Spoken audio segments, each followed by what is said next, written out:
Hello, everyone. Welcome back. Sorry that we kind of went live and then went off live, but we're actually starting now. Welcome to today's episode. A couple of announcements before we get started off. Obviously, we haven't had a whole lot of YouTube stuff coming out, except the VODs for these streams actually go up on YouTube on Sundays, so make sure you check out those. Link for the YouTube there's the links for the YouTube are all up there and all that fun stuff. We'll bring it back over here to everyone else. But like I said, a lot of great stuff coming on for the channel. We got those VODs. We'll have some more of those narrated kind of how-to videos and all that kind of stuff coming out soon. We also have a dice giveaway at the break, so make sure you stay tuned for that. And we are in the process of formulating some merch, so be on the lookout for that. But everyone say hi. Hello. Hello. Hi, guys. Last we left off, we're just going to jump right into it. Last we left off, our adventurers met each other, as it were, at the Full Bears pub. There, they luckily had been able to spend the night thanks to a various number of different tasks that they completed as part of their payment for their evening night stay. Because of this, they all were allowed to stay, and in the following morning, they ended up sitting at a table not too far from each other. They were approached by the bartender, Roburn, and actually presented with a plight that was actually giving some issues for the town. Some lumberjacks have gone missing, and they're not really sure why. After some interesting encounters with the wife of one of the lumberjacks and some wild accusations throwing around at the man Henry, that was her husband, you guys decided to actually go out and actually discern what happened to this Henry. On your way to the lumberyard, which is the next kind of place that you thought to look, you were attacked by some strange fanged wolf-like looking humanoid creature. And you were able to defeat this creature thanks to Juliet's use of her hellish rebuke. However, as a result, this creature, when it actually transformed back into its normal human form, it was beyond recognition. With this, you guys wrapped that thing up, made your way back to the lumberyard. Upon getting there, you actually were able to talk to the head axe there, who basically gave you the general gist of the fact that a number of these guys have been going missing rather rapidly in the past few days, and most of them seem to be related to individuals who worked at site number 5. With the map in hand for these different sites that these lumberjacks were actually harvesting these trees, you made your way out there. Along the way, Juliet met a old friend from her backstory. She actually encountered a banshee that had been accosting her prior to the start of our adventure here. You all were able to defeat this banshee and had some interesting interactions after that, including learning about the bird that lives in Timmick's beard, also known now, well, was just known as Bird, but now it is known as Dale. He's really cool, guys. But you guys met Dale, and you guys continue to move on to your eventual end goal of reaching site number 5. On your way there, you did arrive. However, little did you know that you were being watched by 3 more of these wolf humanoid creatures. And with that said, I'm going to need everyone to roll initiative right off the bat here, guys. Oh, man. Right into it. I will be bringing everybody over there in just 1 second once I can get everything set up on this side.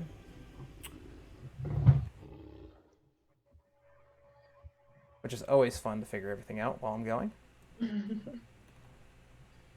Activate. And yep, everyone's pushed. Good.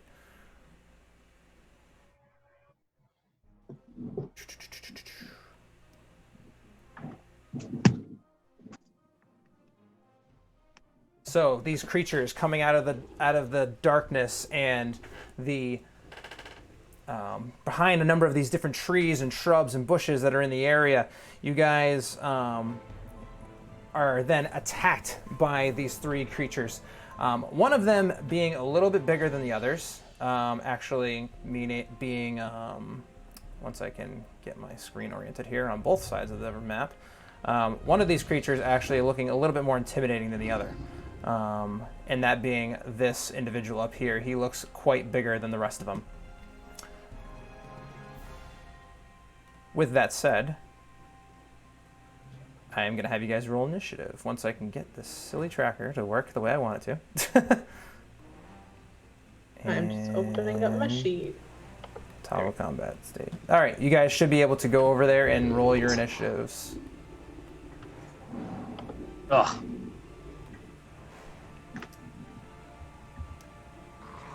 Oh, man. Hey, does that count? It bumped my dice. I don't know if it counts. Dang. All right, all initiatives are rolled. We're going to start the combat.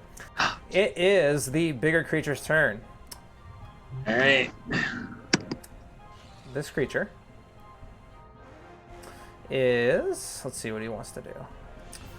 He actually creeps out from behind these logs that are up here, kind of in the, that are kind of stacked here, kind of like basically organized to be ready for harvest. However, he is going to come down, and he is going to, once I figure out exactly what he's going to do. First thing he sees is actually going to be our friend. Nope, everyone moved. I gotta deselect everybody. First thing he's going to do is going to move down and see our friend Timmick, and he's going to go ahead and come in for a bite and a claw attack. No. So first one coming at you, Timmick, is going to be 16 to hit. Yeah, that hits. All right, and that's going to be, as you see there, 7 points of damage. So we'll do that. I'll do that for you. And then he's going to come in for that claw. Claw is going to come in. It's going to be a 16 to hit again. So that's going to be 5 more points of damage. And I need a Constitution saving throw from you, please.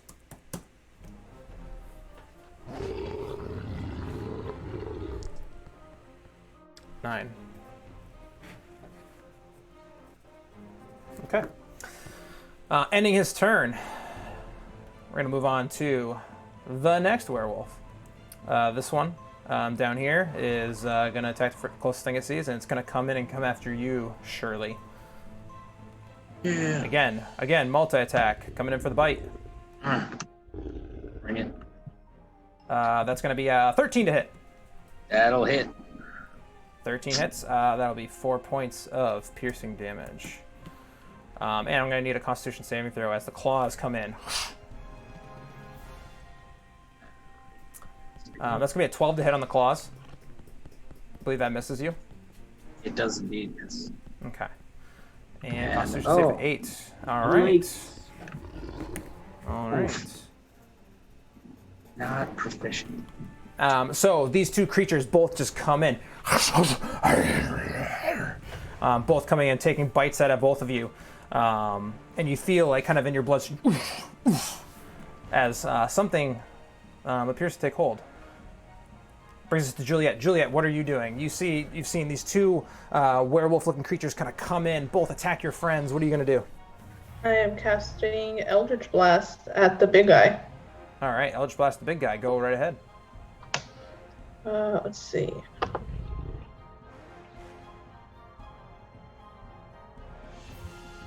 Is that a hit? 18 definitely hits for 5 force damage. You see, as Juliet kind of like brings out, her eyes roll in the back of her head, and she kind of fires this Eldritch Blast. What color is it again? It's that fiery red, if I'm not mistaken? It's a fiery red. Fiery red. So you see this fiery red flame licking out, kind of fires out like a firebolt, but you almost see it kind of like shift as it kind of goes in and reaches its target. Anything else on your turn, Juliet? That is my go. That is your go. All right. That's going to bring us to Timmick. Timmick, this creature is in your face, just taking swipes at you. What are you going to do? I will use my bonus action to turn to an elk. Of course you will. I will get that elk token here for you. You are now an elk. And With elk hit points. So you can mark down that you have 13 hit points as an elk. and then I will ram it. All right, go ahead and roll for your ram.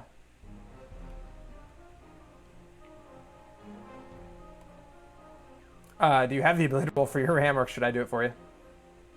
You do. All right, good. And I miss. Yeah, 7 plus 5, unfortunately. Yeah, total of 7 is unfortunately going to miss. So you come in. You guys see, you've seen this kind of all before. You've seen Timmick kind of hunker down and all of a sudden kind of grow into this large elk-looking form. You also, with a keen eye, can also see our little bird friend Dale also begin to kind of morph and shrink down. You can actually see this kind of like little beetle kind of hovering around, kind of like jumping around in between the horns as he kind of goes in for the ram. Unfortunately, this monster just avoids your attack. Anything else on your turn? I think that's it. All right. Brings us Shirley. Shirley, you, again, same thing. These creatures came out. One of them, he tried to go for a swipe at you. You were able to avoid it, but he did sink his teeth into your arm, and you kind of feel that same kind of going through your bloodstream. What do you do on your turn? All right. I'm gonna try. Yeah, I guess.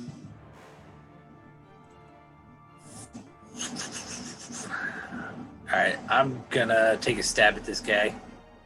All right. So, add here, two-handed. So this is gonna be a D8 instead of a D6. I just gotta. Where's my inventory? There we go. Oh, I was down too far. Can I change that or not? Let me roll it. Ooh, natural 1. So you do come in with that two-handed strike, and unfortunately, you kind of startled. You kind of rip your hand out, and you try to just take a blind swipe, but unfortunately, this creature is already kind of pulling away, and unfortunately, you're unable to make contact. Anything else on your turn? No, that is. I gotta make contact to do anything cool. Okay. Nothing with a bonus action or anything? No, I am pretty well spent on those. Ah, okay. That's going to bring us to Maury. Moharan, same thing. You've seen all of your friends getting attacked here. What are you going to do? Well, where's the big fella? Big fella is top right, so he is right here, kind of engaged with Timmick. We're getting that guy's face. All right, you get in that guy's face. Let's give him a smack. All right, give him a smack. Smack with your maul. Go for it. An 11 just barely hits. Go ahead and roll damage.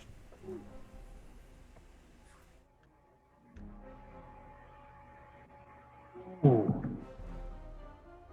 That's crunchy. Woo! 11 points of damage. So you, with your maul in hand, you kind of just come over and whack! You hit this thing, this creature up the side of the head. Just, you see it spit out a few teeth and.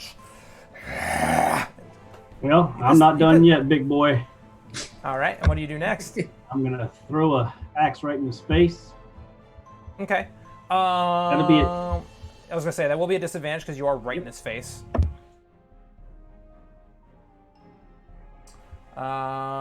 Although it calculated out as 2d20 plus all your stuff, so that's gonna be confusing. So just roll a flat d20, and we'll add 7.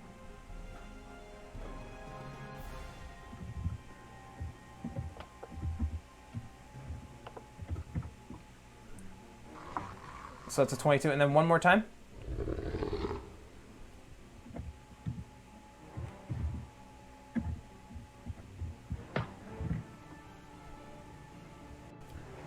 That's going to be a 12, so that's still going to hit. So go ahead and roll your damage.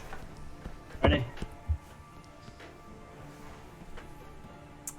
All right, 6 points of damage. So you then again, after you kind of whack this guy in the face, you then, on your backswing, let loose a thrown axe. You kind of huck it in, and you see it just like dive into the chest cavity of this bigger humanoid wolf in form, and it just takes it and just throws it down on the ground at its feet and just. Well, I'm not done with you yet, big fella. I'm gonna action surge. All right, what do you do now? I'm gonna use my action surge. All right, use your action surge. All right, now let's see what we do again. First thing, get him with that maul.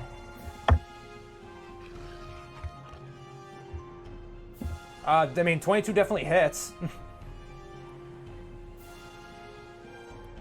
Jeez, another 10 points of damage. So you're just wailing away at this guy. Sheek. And then that uppercut kicks him right across the chin. And then one last disadvantage throw at you, big boy. And that'll hit for another 8 damage. So you, again, just taking this guy down a few pegs. You're able to kind of take him down. He's actually looking pretty hurt now. You pushed him all the way through Haggard to the point where now he's looking pretty beat up already. So I'll just look him in the face and say, boy, I hit you so hard you'll see tomorrow today. All right, does that end your turn? That's it for me. All right. Now it is the other.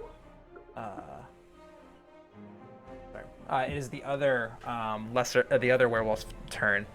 This one, you seem to be the person causing the most issues, so he's just gonna run right up into you, and go ahead and attack you, Maury, with his attacks. So, get that out of here. So first thing coming at you is gonna be its bite.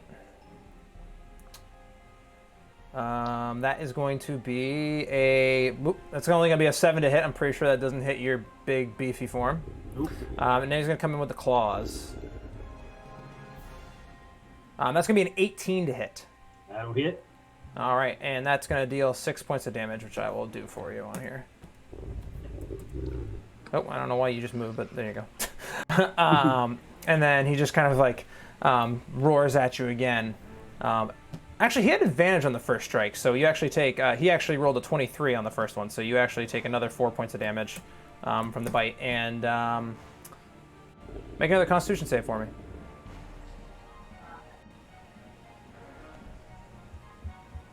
All right. All right, ending his turn. Brings us back up to the big guy. Big guy. He's not happy with you, Maury, so he's going right after you as well. He's you've been beating up on him pretty good. So he's going to come with a bite and a claw attack as well. And both of these are at advantage. So we got a 13 on the bite. No, sir. No, sir. And then the claws are going to be an 18 to hit. That'll hit.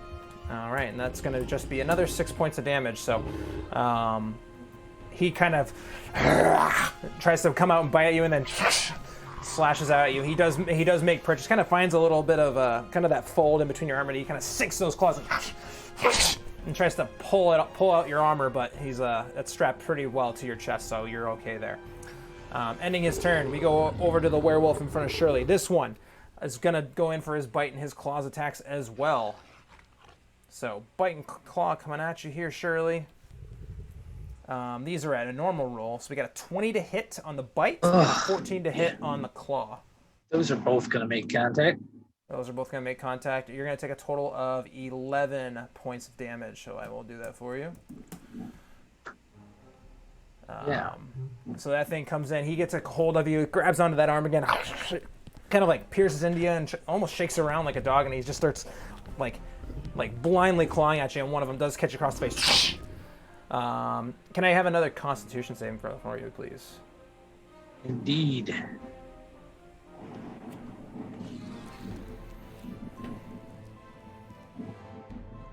$11.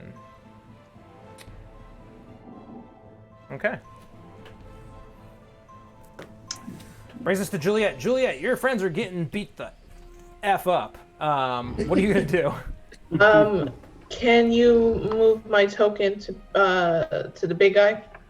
To the big guy? Absolutely. Do you want to flank with Morharan or no? Yeah, for sure. Okay, we'll move you up there. And let's see. We're gonna go for. That means I would roll with advantage.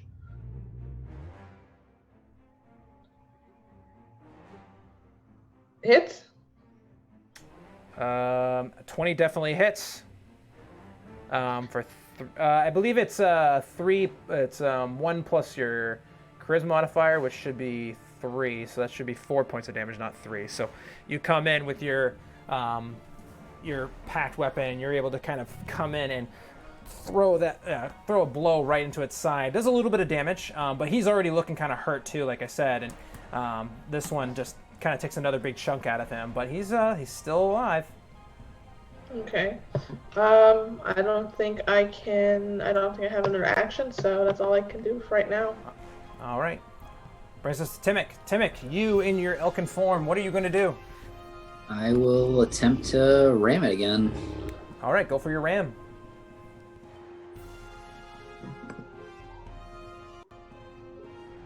Did that work? No? It didn't come across the screen, so no. There it is. 21 definitely hits. Go ahead and roll your damage on your ram. And I believe your ram has something in it, doesn't it? No. It doesn't? It's just a d6 plus 3. Oh, it's your charge that makes them go prone. Okay. So d6 plus 3, so 4 points of damage. So you come in, you as well take another big chunk out of this guy. He's kind of hanging on death's door right now. He's kind of starting to look down. Ending your turn? Yeah, that's all I can do. All right, that's going to bring us up to Shirley. Shirley. All right. You're feeling it right now. What are you going to do? Yeah,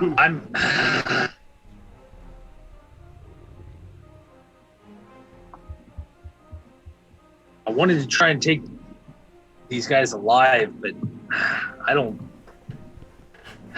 I just don't know at this point. Maybe. Give me an insight check. Okay. See here, where am I heading? Okay. Even with a 7, you kind of feel like these things are just some sort of evil creature. You're not really sure what they are, but they look like they're not going to stop. Yeah, like, no, I just meant, like, maybe knocking them out as opposed to, if we can, because when we killed the other one, it changed back, so right. I don't know if, that's his thought process anyway. All right, yeah. So I'm going to try an intimidation. Okay. I want to pull out the war horn, and well, this will be pending DM approval.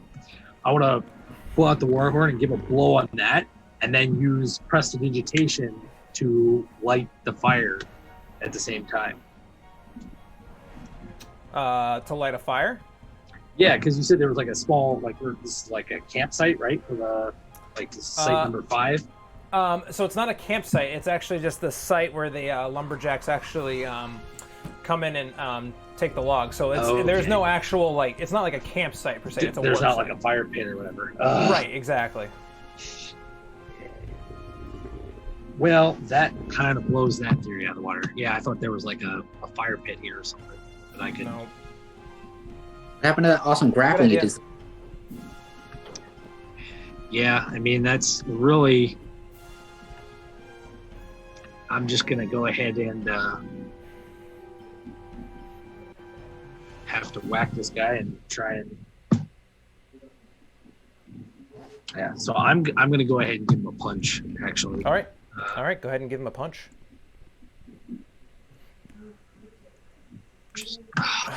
It is just not your night, man. Nice. So that is a 7 to hit, and unfortunately, that 7 you go in for that punch, just and this thing you actually hit the creature, but just your punch just doesn't really do much. It just kind of like. Yeah, he really got in that arm good. Like he must have tore a tendon or something. Yep. All right. Yeah, I do believe. Let me double check that real quick. Sorry. Yeah, no, it's okay. Yeah. If you have any spells, if you have. Well.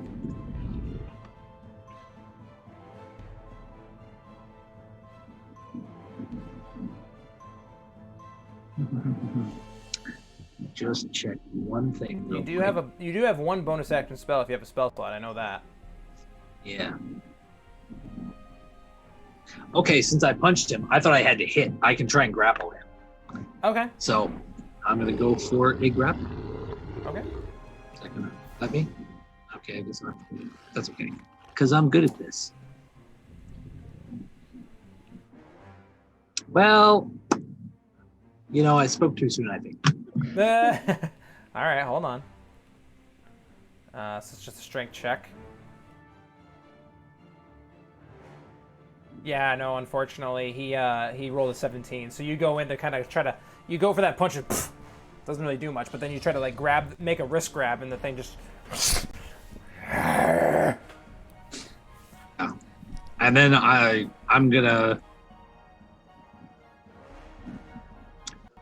just suggest to the team, if we can take down the big guy, maybe a tactical retreat is in order. That's gonna be my turn. All right. Ending your turn, Maury. This thing's taking quite a big chunk out of you as well, but you think you might be able to finish him off. He's looking really hurt. You see him kind of struggling, his arms kind of like dangling out of the side. He's starting to kind of look a little bit desperate too. Looking at his comrades for help. What do you do? I'm gonna go right after him. All right. 12's gonna hit. Go ahead and roll damage.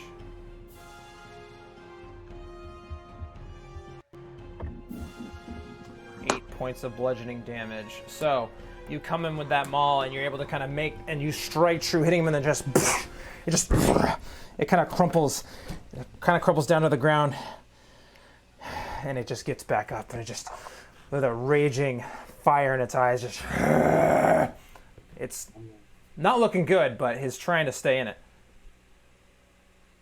And with a thrown hand axe, so at disadvantage, that thrown hand axe is a 9. So you go ahead and throw that hand axe as you try to go on your backswing. And unfortunately, he's gotten wise to your tactic and just kind of is able to avoid it, even though he's kind of had some issues and he's kind of down on the ground.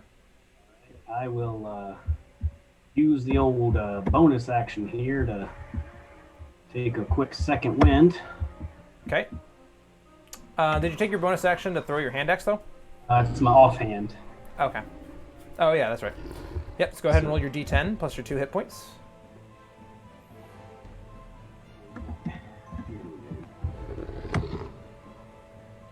All right. All right, so that's 9 points of healing. I'll put that in for you. Perfect. So you're able to use your second wind. You get a good amount. You get a pretty good chunk back. That's huge right now, obviously. Bringing us back down to the other werewolf on the other side of you. He, kind of seeing his leader looking a little haggard a little bit. He's kind of looking a little bit desperate, but he's going to take a couple swipes at you. Even though he hasn't himself gotten hit yet, he's a little worried about the pack leader. That is going to be 22 to hit on the bite. That'll do. All right, that's going to be 5 points of damage. I'll put that in. And then he's going to come in with that claw attack. So bite. And that's going to be an 18 to hit for another 5 points of damage. Which I put in for you already. So he comes in for that bite and that claw again, kind of finding that just small little piece in between your arm. He's able to kind of swipe at you and take a couple hits out of you. And that's going to end his turn, bringing us back up to the leader here. This leader is it's desperation mode for him, but he's going to kind of do that. He's in the point now where he's kind of no turning back now, so he's going to kind of try and hold his ground. That is going to be a 13 to hit. On me? On Maury. Of course, no, you were the object of his affection. That will not hit. All right, and then coming in with a claw. That is going to be a 16 to hit. That will just hit. All right, that just hits, and that is going to be 5 points there on the claws. Let me just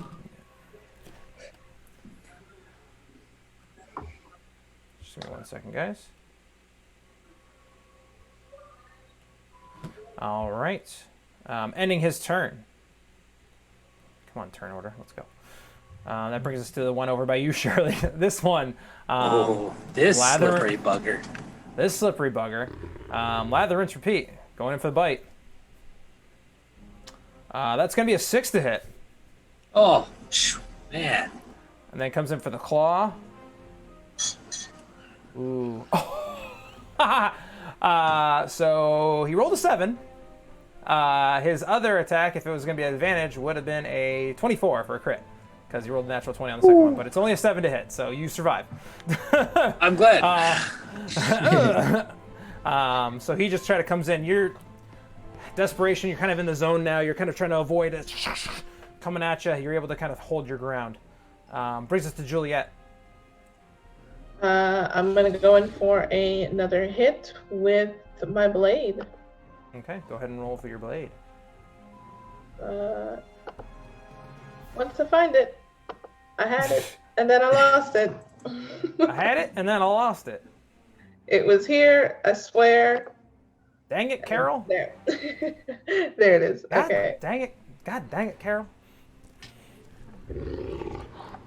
Yes. 18 is going to definitely hit. 7 points of damage. How do you want to do this? I'm looking at my teammates. I'm seeing that they're in a lot of pain, and this thing is just causing That's 3 for issues. 3. So I'm taking my sword and I am just swiping it across his gut, and then I'm just gonna shove it all the way in. All right, so you taking your packed weapon, that long, kind of gnarly-looking blade with the red gem, you were able to kind of, with both hands, you kind of slice just like a big cut open in the front of its abdomen. You see kind of some of the gore and the blood, and you actually cut through some of the muscles. You actually kind of see it just, and you're able to kind of take that sword and you're able to stab it in, and just, you see it start to bleed out. And it tries to grab your sword, and you just twist it the rest of the way around, and the jagged edges of your sword just kind of rip and tear into the intestines and into the actual meat of his muscle tissue, and you just, and with a spout of gore, it is no more. How clean is the blade? So clean. You actually, it's kind of weird. You guys all kind of see this, and as she pulls it out, you see the blood just kind of flash out. But then all of a sudden, you just also see the blade, almost like it absorbs the ichor that came out of this creature. Anything else in your turn, Juliet? That's it. All right. Brings us to Timmick in your elkin form. You are currently engaged with this one down here, but it's just 2 of these other guys here that, at this point, just so you guys know, haven't taken any damage whatsoever. I'm gonna go. I'm gonna flank the bottom left one that Shirley is attacking. I'll take the opportunity attack. Okay. It takes its attack of opportunity, so it's going to come at you with its claw attack. That's going to be an 8 to hit your elkin form, which I don't believe hits. If I'm not mistaken. Yeah, you got a 10. 13. Its armor class of the 10, elk is yeah. 10, yeah, but you're able to kind of avoid it, and you're able to come down here, and you're able to move down there as your elkin self.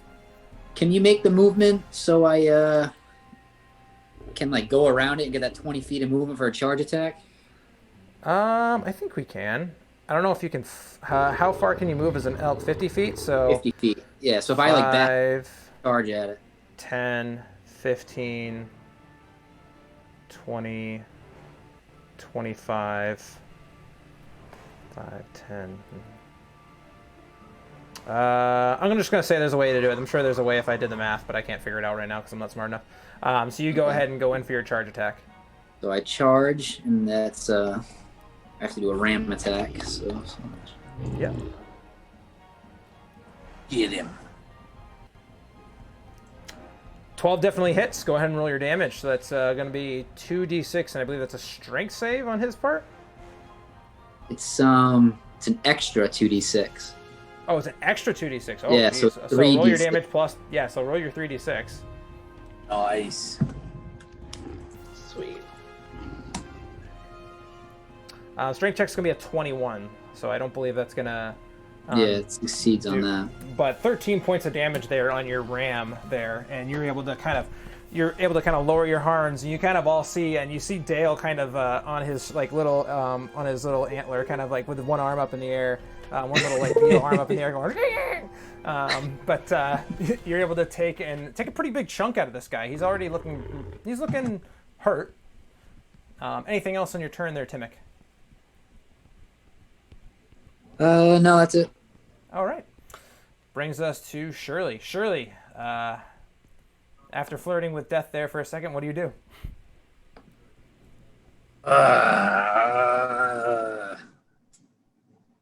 Same deal as before. I just don't think Shirley is ready to quite give up on these guys. So I'm gonna take, while he's distracted, I'm gonna try and like bring both my hands down like a hammer blow on this thing's back. Okay. Go ahead. Get an unarmed strike. 17 hits. So this time your punches actually make contact, and you actually punch this thing in the gut for 5 points of damage. Nice. Now it's looking haggard. All right, and then I'm gonna try another strength check to grapple it. Okay. Hold on. Don't get too down. He's still gotta make his roll. It's just a regular strength roll. That's a 6. Which your 8 beats, so he is considered grappled. All right. I don't really know which marker to use, but we'll use. No, I'll just use this hand. There you go. That works. That works. All right. So this werewolf down here is grappled. Oh God.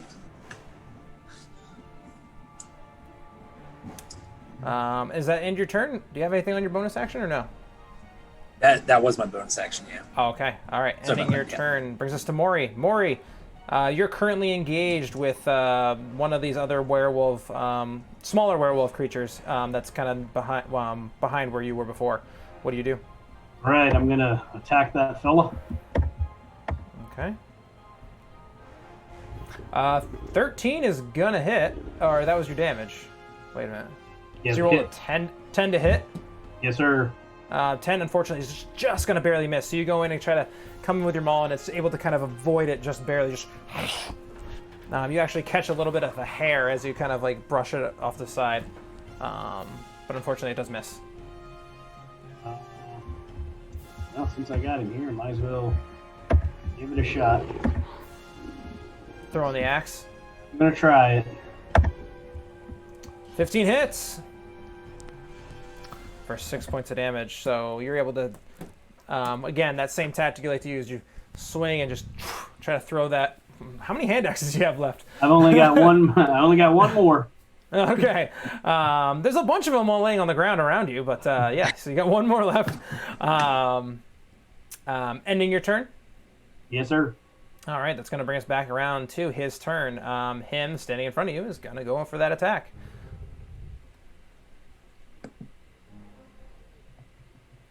So we got a bite and a claw coming at you. So that's going to be an 18 to hit. That'll hit. All right, for 5 points of damage, which I believe brings you down to 0. I am down. All right, and then the next one auto crits. So it's a so you take 2 death saves.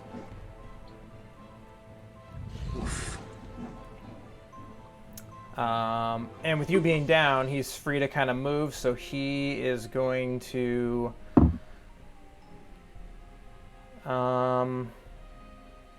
seeing that you're down, he's probably going to come over here to flank against your comrade there. Ending his turn, brings us to dead werewolf, brings us to lesser one. This guy, he's going to attempt to break the grapple. So strength check, please. Over there, Mr. Shirley. Mr. Red. 8. He rolled an 8 and you rolled a 9. Great. So he is unable to break the grapple, and that actually uses his action. So he's just kind of locked in there.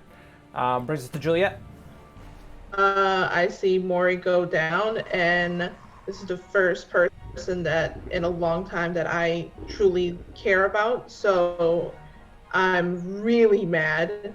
I'm gonna figure out a way. Can I flank to the? Can I flank with somebody where I can get to him? I mean, you can get to him just by going here. Yep. But if you flank over here, you can attack this thing if that's what you're trying to do, or are you trying to stabilize him? There's no way I could stabilize Maury, but I am able to attack the creature. Okay. Sure. We'll bring it down here. Okay. So is that advantage or no? Yes, it is. Sweet.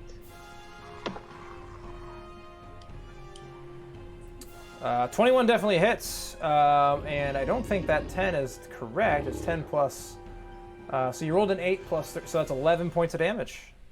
Big chunk here coming in. He's looking haggard now as well. And I'm just going to like egg him on, like I want him to attack me. Okay. Give me if you're taunting him, give me a persuasion check. Okay. Sure. I'll let you do that for a free action. Cool. Okay. With an 11, what do you say to taunt him? Why don't you pick on someone your own size, even though she's so small and so tiny, and like Maury's huge, All but right. she's like so mad. Yeah. It just kind of turns around and looks at you and just. Ending your turn, Timic. You here in your Elkin form, you actually can see from down the ways. You can see that Maury has fallen down there on the other side of the battlefield. What do you do?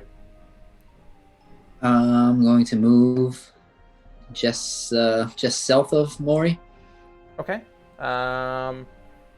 If the one that you're engaged, it is going to take attack of opportunity, but he is engaged, so it will be a disadvantage. Or he is grappled, so it will be a disadvantage. But still, that's a 13 to hit, which hits your Elkin form, but only 7 points of damage. Okay, so I'm going up there, and I'm going to get out of. Can I be 2 spaces down? And then I'm going to get out of elk form. Yeah, right are you there. going? That's fine. Right here? Where you pinged. Okay. And then I'm going to use my bonus action to get out of Elkin form. Okay. And then I So can I still use will- Healing Word, right? Yes, you can. All right, so I'm going to do that on Maury. All right, so Healing Word on Maury. Go ahead and roll your D4 plus your spellcasting. 7 points Buddy. of healing. So, Maury, you kind of felt your last thing you remember is just your lights kind of going out. This creature coming in and just kind of raking you across, biting into you, and then as you're falling, kind of getting raked across the front. But you kind of hear the sound of Timic's words and a little bit of Dale going, "Come on, buddy, get up!" And you are able to find yourself and recover. You are still prone, but you now have 7 HP, which is much better than what you had before. That end your turn, Timic?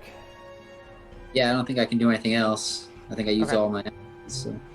Okay. Brings us to... Once I get the combat tracker here. Brings us to Shirley. Shirley, what do you do? You are currently flanked by 2 of these creatures, but you are grappling one of them. All right. I would like to suplex this one that I'm Okay. grappling. All right. Go ahead and make your... I believe it's just another unarmed strike at advantage, right? Yes, indeed. Let's All right, do go ahead. this. Go for it. Let's see. Bam. Double 4s for a 10, unfortunately. So you go to pick him up and it kind of avoids the attack. Almost like a wrestler trying to counter suplex. You go to pick him up, it's like, poof, it just kind of stays there. Yeah, he just like kind of drops his weight, and I'm like, ugh. But it's because he bit my arm. That's the only reason. Yeah, It's your weakened. arm is feeling really sore. Yeah. All right. At least I didn't drop him. All right. Yeah, that's. Yeah, I'm just gonna like kind of like hang on to him, and be like, you know, if anybody wants to take a swing at this guy, now would be the time. And with that brings us to Maury. Maury, you are currently prone on the ground, but you are alive with a creature standing right next to you. All right, so I'm going to stand up. All right, you stand up. And boy, you made me madder than a wet cat. And I'm going to try to smack him at advantage. Smack him at advantage. All right. Yeah, 24 is definitely going to hit. Oh, ooh. 10 more points. This thing's looking like it's on the brink of this. So you come in with that maul, whack, and you hit this guy again, kind of like in the shoulder, kind of where the kind of like bigger meat of the trap muscle is up there, and you just kind of sinks in, and you hear the sound of crack as you actually sink into and break the clavicle of this creature. Just and you can see it's just kind of his arm dangling there as it can't kind of keep itself upright. Last hand axe. Last hand axe, you throw it, and the 15 is going to hit. So go ahead and roll damage because you are flanking. 9 points. Yeah, that's enough. So you go ahead and you kind of, as it's kind of standing there, you then take your hand axe and you're able to kind of slash it, and you actually throw it, and it sinks kind of right in the opposite side into the neck of this creature, and you kind of just see this gout of ichor come out of it, and it falls. And I'm going to head on down this way. All right. That ends your turn? Sir. All right. It's going to bring us to a dead werewolf. It's going to bring us back to another dead werewolf. And then this one. This one's still grappled. It's seeing the death of its other fallen comrade. He's going to try to escape as well. He's doesn't want to be here now. It's going to be a strength check from you, Shirley. Like that. Ooh, 24. Yeah, no, that's good. Yeah, no, that. So he tries to get away, and he's just kind of. He's unable to get away. Juliet. I'm going to.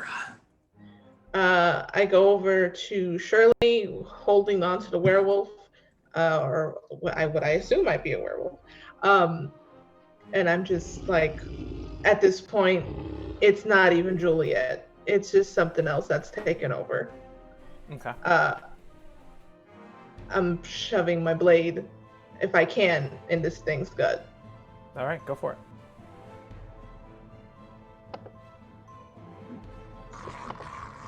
Advantage or no? No, because no one's actually flanking. You could get into a position where you could be flanking, so yeah, I'll say yes. Okay, perfect. 15 hits for 8 points of damage. So you are able to kind of sink your blade into its guts, dealing a significant chunk of damage. This thing is looking very hurt, very similar to its friend. And as you stick that blade in, it kind of like grabs onto it and you pulls it out, and you can see the blood just kind of spilling out, but none on your sword. And you guys kind of all see this. Juliet's eyes are kind of like glossed over white once again, and she definitely, something's going on. Brings us to Timmick. Can I move myself? Yeah, you should be able to move yourself. Yep. I'm gonna go there, and then I'm gonna thorn whip him. All right, thorn whip away. Get him.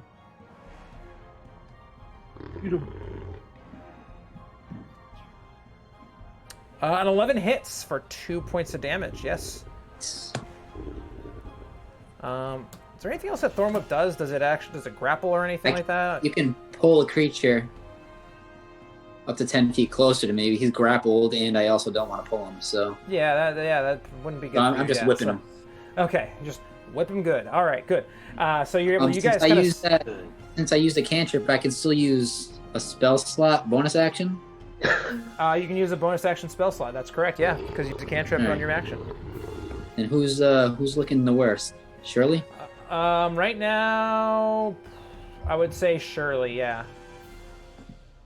All right. Yeah, Shirley's looking the worst. I'll use healing word on him. Okay, healing word. So 4 points of healing there for you, Shirley. So I took care of that for you. Awesome. Ending your turn? Yeah, that's it. All right. Shirley, you hear kind of the encouraging words of Dale kind of ringing in your head like, come on, Red, you can do this. Don't give up. All right. Then I'm just basically... I want to make another unarmed strike, but basically Okay. I'm just going to like start like squeezing this thing. Like, I gave you your chance. Now it's time to go to sleep. For good. 25 definitely hits for 5 points of damage. And you said you suplex him? Like, I'm just like literally just like squeezing it like shh, shh, shh, shh. Time to go to sleep. So you begin to do that, and you see this werewolf faltering, but he's able to kind of resist. He's looking really hurt though. Hey. Like on the brink of death, hurt. Ending your turn. Yeah, that's it for me. Just gonna hold him there for Maury. Right, here he comes. Hold him up. I'm gonna smack him like a punching bag. Smack him like a punching bag. At advantage, 25 definitely hits. For 11 points of bludgeoning damage. How do you want to do this? As he's sitting there holding him, I just rear back with the maul and swing through and crack him across the side, ripping him out of Shirley's hands and tossing him to the side. All right, and that's what you do. You picking up that maul, you're able to kind of whack, and again you hear the sounds, and all of you guys in the vicinity here, being that you're this close, you hear the crunching of this creature's ribcage as this big giant spiked maul just kind of sinks in and just sticks. And it does actually take him out of your grasp, Shirley, but doesn't fall very far. And this maul almost digs in, almost halfway through, until it hits the spinal column, where it then just pushes him down to the ground. He just and doesn't get up. He is dead. He is no more. We won. Let me change the music here really quick. it's Barley. About time somebody else killed one besides Juliet. She is 3 for 3. Moment, I don't know what's going on. I don't know what's going on with Juliet at the moment.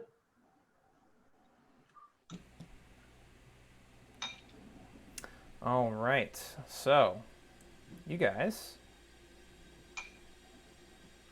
Does Juliet appear different after killing these?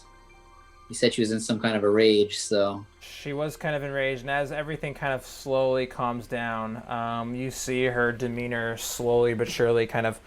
She's breathing heavily, but she slowly kind of comes back, and you see the pinks of her eyes kind of roll back into her head, and she appears to be herself now. What happened, guys? Did we win? We did. Yeah. Oh, good.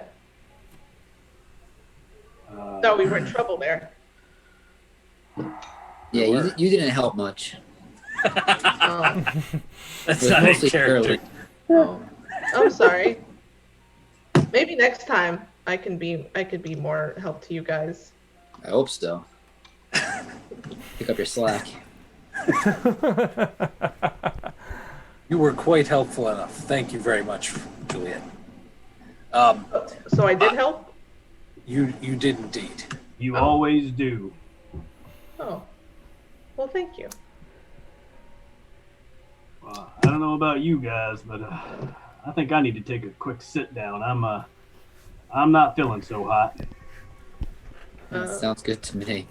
Can I inspect the bodies to see if these were maybe the people that we were looking for? Yeah, and yeah, go ahead and roll an investigation check, and you guys can all see this. These creatures have now kind of morphed back into their regular humanoid forms. You do see that one is a dwarf, who you assume to be Hogar. You do see another individual wearing a blue plaid shirt. This person is a human.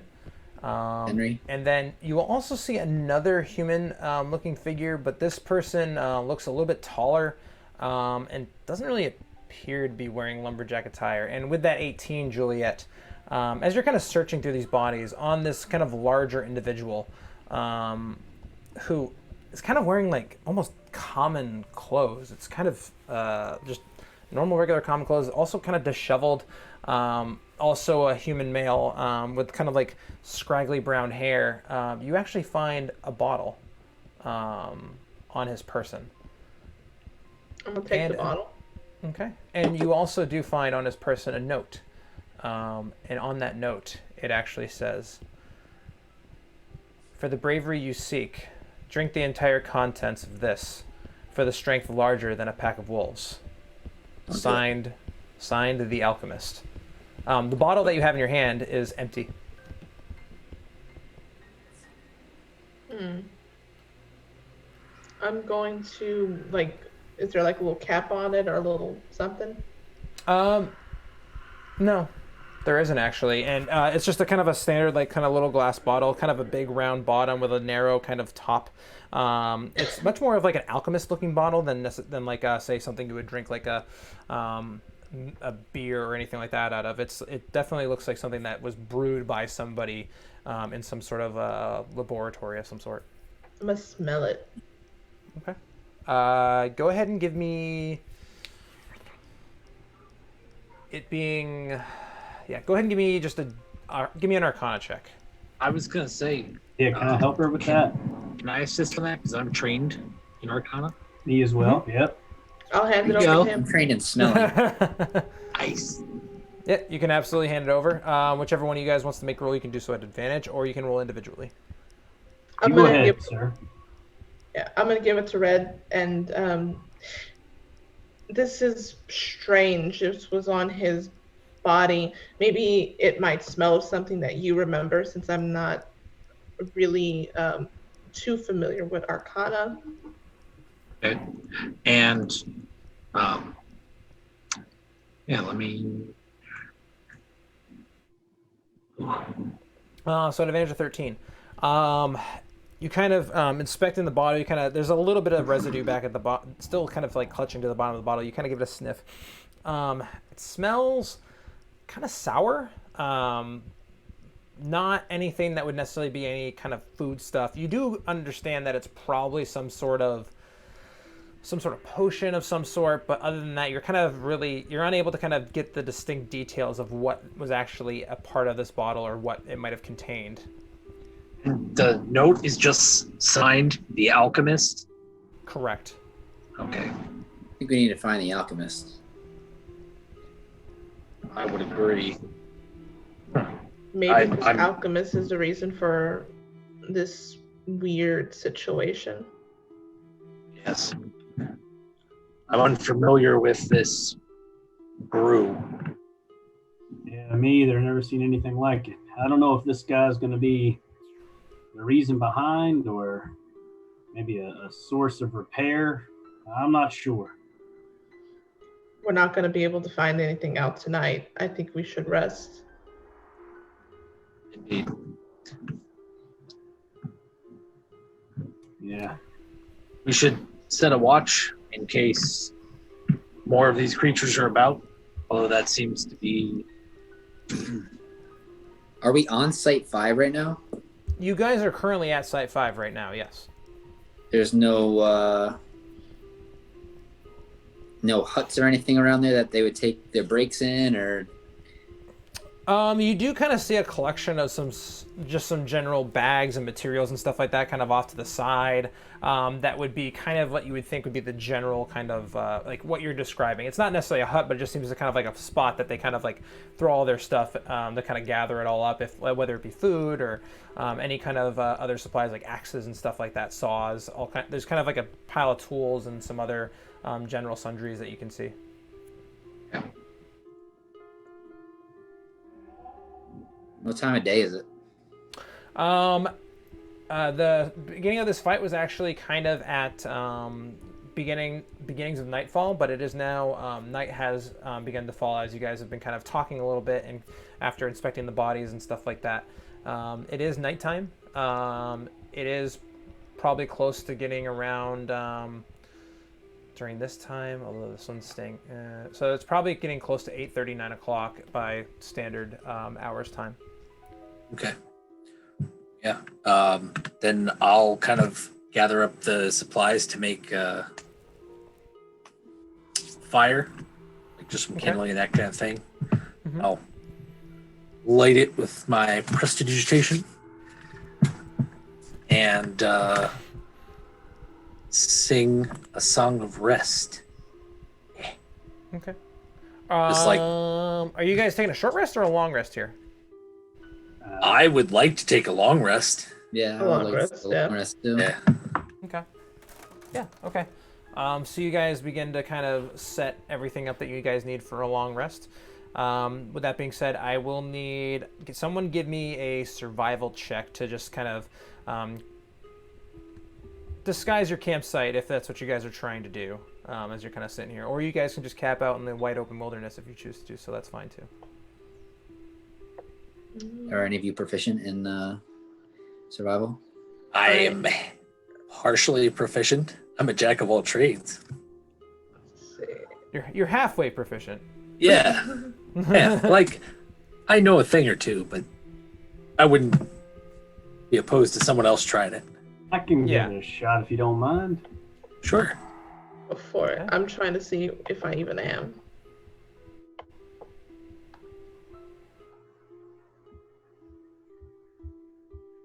That's an 11. An 11. Juliet, you are actually. Excuse me.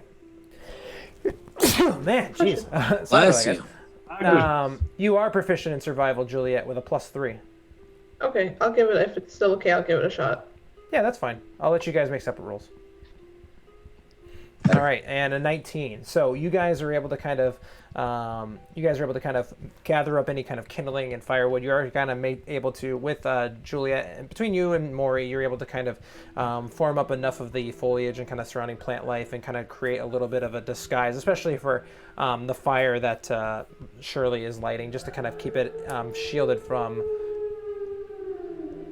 any bumps going on in the night, like that howl you just heard. So, as you guys begin to set everything down, who is going to be taking the first night's watch? I can take the first watch. I'll take second. Okay. I'll take third. I'll take And fourth. then, all right, 1, 2, 3, 4. So, Timmick, go ahead and give me a perception check. Wow. 12. Hey, that's okay.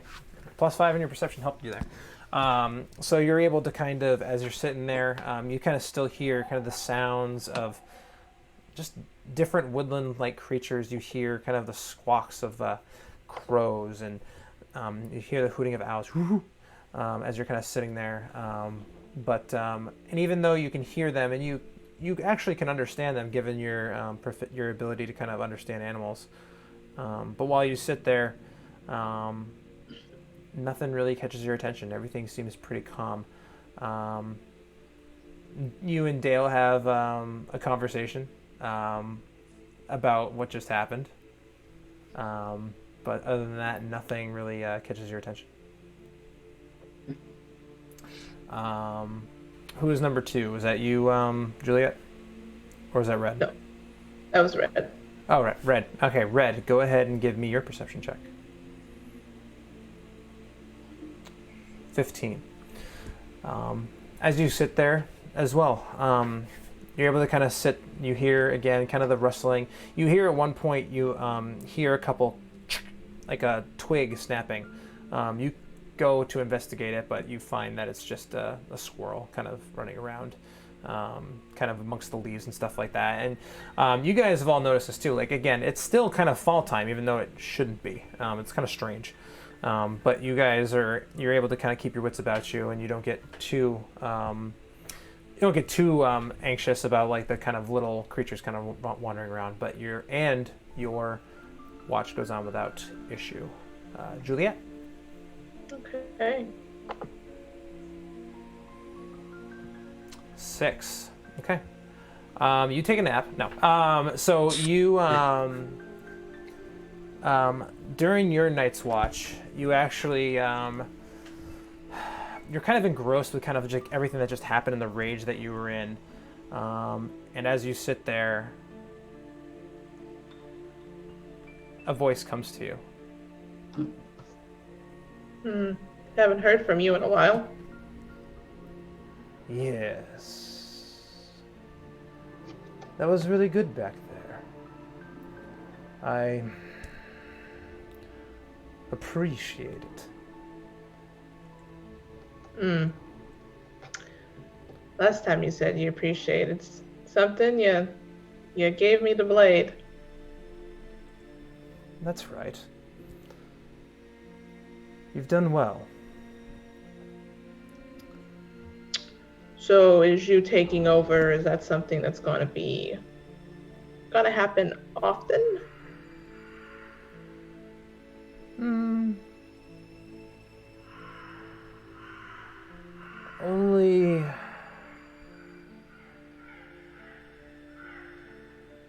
Only when it is necessary.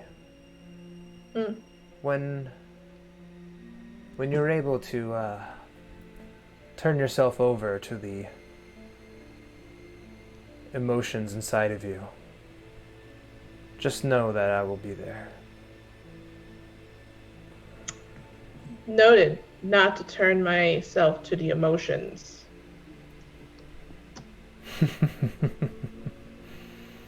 Come now. Our relationship hasn't been bad. I've given you the tools that you need in order to survive. Done nothing to harm you. Why do you hold back? Well, 1, you haven't showed me your face. 2, you only come out when I'm in battle. And 3, my sword drinks blood. And I appreciate that. I'm always there. Don't you worry. We'll be able to do a lot together. I can tell. That's reassuring. It should be. Now, you should go. I believe you're supposed to wake up that dragon friend of yours. Good job, my Juliet. And as he kind of says that last word, you almost hear the sounds of a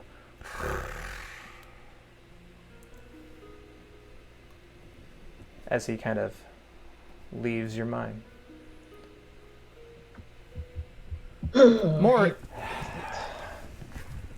Maury, your watch. Go ahead and give me a perception check. 8. So as you sit there, you hear the sound in your... No, I'm just kidding. As you sit there, you... What the heck's going on? You kind of continue to kind of tend to your wounds and kind of bandage them up. You had a pretty rough go there last night, so you're a little bit more exhausted than you normally would be. It's kind of affecting your ability to kind of keep watch, but you were able to kind of you do your due diligence to kind of keep your mind and clear as best you can. You get a little bit anxious every once in a while, so you kind of get hyper vigilant and kind of get a little bit too over perceptive to an extent, but you are able to complete your night's watch without issue. Nothing happens over the course to interrupt. And morning comes to you. So you guys all can take your long rest. There is a way to do that in Foundry Virtual Tabletop if you guys want to give it a shot. If you go into your character sheet, you can actually just click the little long rest button that is below your hit dice. Wait, that's what I did that wrong. There it is. Mm-hmm. Yeah, nice. There it is. Long rest and recover a hit point. Good. So you guys arise to a glowing fall sky. There is currently nothing about. You guys are able to kind of start your day and continue on your adventure. Where should we go next? Back to town, I would imagine. We'll have to speak with Roburn about the disappearance, and also with my Harriet. You think maybe we should take a quick scan around Site 5? And we didn't have much time last night, and it was getting dark, but just see if there's anything around this site. The alchemist could be out here somewhere. This is only happening on Site 5. Could be held up in a cave somewhere. Howie, is it still foggy? The fog kind of dissipated during your after your encounter with the kind of ghost figure. Okay. There was kind of always a low fog in general, but now that morning has come, the fog has lifted. It seems that, and you would know this, Timmick, you would know this, that the fog kind of starts to roll in once it gets closer into the afternoon, evening hour. So you're able to kind of like relay that to everyone else. Would I know any cave locations in this area that it could probably be the alchemist hiding in or living in? Go ahead and give me a... Let me think about this. I would say history, but I don't think that's really appropriate for this situation. So go ahead and give me a nature check. 7. You know of a couple different hovels and stuff like that, but nothing that would stick out as being like you've visited of the caves that you know of and visited. There wasn't anyone really held up inside of them, so nothing really that comes to mind when you think about it. Okay. All right. Then I guess I'm just gonna scour the site, unless somebody else is better at investigating than me. I don't know. I think we should all kind of go around here and take peeks in different areas. It's a big site. It is. I'll take a look on one side of the site. Okay. So, yeah. I will as well. I'll see what we can find. I'm looking for any kind of maybe shoe tracks or just anything that seems misplaced or out of the ordinary. Okay. I want to look for more of those bottles. There you go. She only found the one, right? Correct. She only found the one. I can't find my own feet. Let's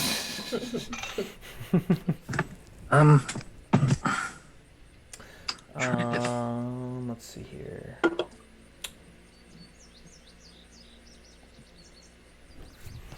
With those investigation checks, you guys are able to kind of walk around the general site, and you're able to kind of you're able to turn over a lot of the different equipment and stuff like that that's here. You're able to kind of you find a number of different kind of for your purposes, Morharon, you actually do find a total of 4 more axes that could serve as hand axes, so you can actually add that to your inventory if you want to.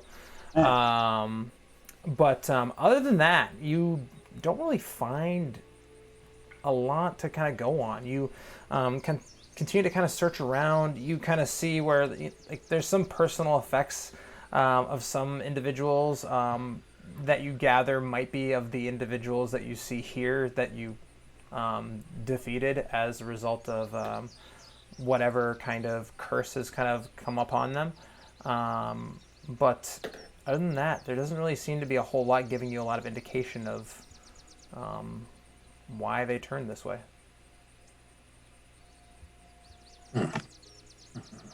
Okay, so real quick, we fought 4 werewolves, correct? Or what we assume to be werewolves. Yeah, and based on like kind of your general understanding of like not necessarily the area, but just kind of your general understanding of like some of the stories you were told as kids and stuff like that as you were growing up, especially you, Red, being a learned individual, as a noble, you would kind of discern that this is probably some sort of werewolf or lycanthropy that's kind of taken on these individuals. Okay. And there were 4 lumberjacks. There was Correct. Gerald, Henry, Scott, and Hogar. And they Right. all the ones that were there matched those descriptions of the last 3 that were missing. So the only one that wasn't making sense. So you did find what you believe to be Scott and Hogar. You Okay. also found that burned individual that you're not sure who it is. It could be Gerald. It could be Henry. But then you also found this third individual that doesn't really match the description of any of the individuals that you know of. Okay, that's what I missed. I thought maybe that was Scott. Okay. No, unfortunately, no. I mean, not unfortunately, but that was not Scott. So Scott was a lumberjack as well, indicated by the plaid shirts that we know of so well. But no, unfortunately, that last individual, strange. It's kind of just not adding up. Henry's, Yeah, and for all you know, feel- Henry's still missing. Yeah. I feel like too that's something that, like, this is a small community. Like, they would know if there was another person out here. So this has to be some sort of outside influence. This is definitely some sort of outside influence. Yes. Who would gain from destabilizing this region? Or what would gain? Been trying to stop these lumberjacks for years. Why didn't I think of the werewolves? Oh, There's because always some overlord that's trying to take over the world, isn't there? throughout our history, there have been a fair few, but I like to feel that most people have come to an enlightenment in this age. I could be wrong, though. I'm young yet. What do you guys think? Well, I think we need to figure out who the alchemist is. I think that's our only lead at this point. Yeah, I mean, we looked around here. There ain't no track, so we can't find this missing. Whoever this 4th person is that we can't find, Henry, Gerald, no idea where they would be right now. yeah. Well, I suppose I hate.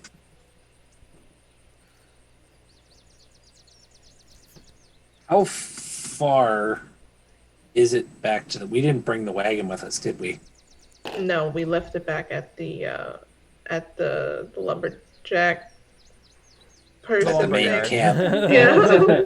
The main camp, yep. Well,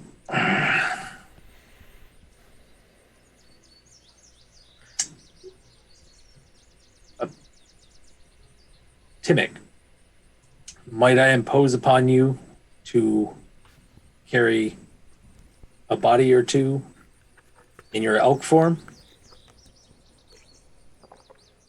Yeah, that's fine. Or I could turn to that little dog again. I feel like the elk might be slightly more helpful in this instance. Are you sure you don't want to turn back into Chihuahua? Because he was really cute. As adorable as that may be, it would. We have 3 bodies to carry. I can manage one, but that first Yeah. fellow's at least as big as me. So Yeah, I'll turn back into elk and bring him back to the cart. okay, I'll grab here the dwarf for the other guy, Hogar. Mhm. I don't want the big burly dragonborn to have to, carry any of the weight. Well, I assumed he would carry another one. My He can carry the elk carrying the bodies. Yeah. I got you. all right. Yeah, so I think that's the plan. Then is to we'll gather up the 3 bodies and we'll take them back to the lumber camp, I or the can lumber yard. I can drag the dwarf body through the forest if you want. No, he's on my back. Oh, okay. All right, yeah, I'll grab whichever, one of the other two bodies then, and I'll take one. thank you very much, sir. And then I think we'll start our trek back. Can you prop the body up on me so it's holding my antlers? So it's like a Weekend at Bernie's thing, like he's riding me? Please. That will make it simpler, but we'd like to give them some modicum of respect in Put death. some glasses on him too. A dark humor. He has such a great personality when he's in elk form. I actually can't even talk when I'm in elk form. I was going to say, I'm assuming this whole time Juliet is just translating for us. He's like, roar, roar, roar, roar, roar. I absolutely am. I've cast a speak with animal, and I've been having a conversation with Timmick this whole time. Okay. So you guys, you guys are having this conversation as you're kind of meandering your way, and you are able to kind of take. Do you take the third body of the taller individual with you as well? Yeah. That's the one I'm carrying. Okay. So in your elkin form, you can take both of those individuals, no problem. You, Maury, if you're going to be carrying that person, it's going to slow you down if you do it by yourself. I'll assist him. Yeah, but between like a couple of you, you should be able to kind of carry them around. You guys travel the better part of a couple hours, or a few hours, and you guys find yourself back at this log bridge that you encountered a certain ghostly figure the day before. But you guys are able to cross this bridge without issues. You are able to kind of continue on, and you are able to make it back after the better part of the morning. You get there probably about mid-afternoon. You finally do arrive back at the lumberyard, which, if you guys remember the lumberyard, you guys kind of see that there's very large piles of logs kind of sporadically kind of put about. You see a number of individuals kind of all dressed in different shades of plaid, kind of all meandering around and walking about, helping put logs onto carts, offloading some, continue to kind of create this kind of the lumber business, or the log business is still continuing. They haven't stopped, but you do notice that a number of the piles that were there the day before are a little bit smaller, and it doesn't appear that they're being replenished as quickly as they were before. And you guys arrive, and you guys do see your cart. It was kind of pulled around to the back of the office there, and kind of behind a little gated area that they have there at the main office, kind of there in the front, for this particular lumberyard.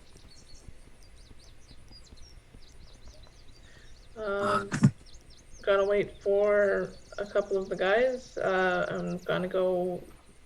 If you guys want, we can go inside and talk to him and see what he says. Yes, we should seek out Oliver again. He will know Who these people might be? Hopefully he can identify this one fella. Right, he will be the best source of information here. I would just, kind of like help load these guys basically into the cart with the other body. Mm-hmm. Okay. Yeah, easy enough. You're able to kind of take the bodies off of the back of Timmick very easily. They kind of slump off. As you guys kind of walk through the camp, did you guys cover these guys or these individuals, or they just kind of slumped over his back? I mean, I don't think I didn't have anything to cover them with. Like maybe I would take over like my jacket and throw it over, Mm-hmm. once we got into camp. But otherwise,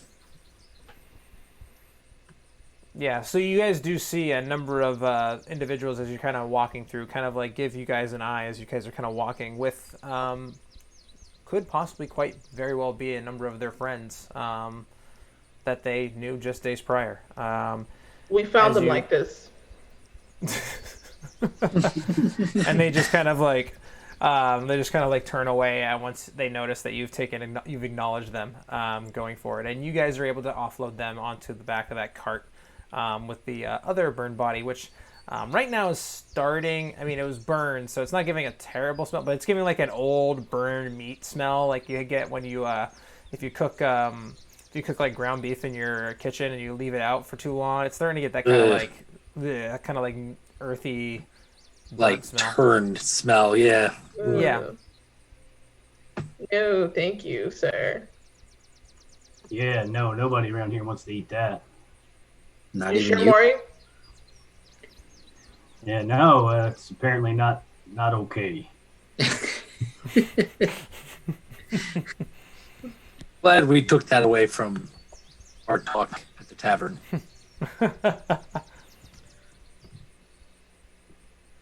Okay, so should we knock on the door again? I think it's the best course of action. I'll go up and rap on Oliver's door. Yep, come in. And I'll step in. Yep. Excuse me. You guys enter that familiar chamber with him kind of sitting there running. He kind of looks up at you and he goes, and you have his attention. Let's say slightly worse for the wear, bandaged and somewhat still bloodied. Yep. I believe we found some more of your missing lumberjacks. They're in same condition as the last one we brought you. It's burned alive as well. Not burned, but slain. Oh, right. Okay. Yeah. Yeah. He kind of like stops and kind of puts some of his stuff down, and he takes a second, and you can kind of see this like almost this look of like calm, not defeat is the word, but just kind of like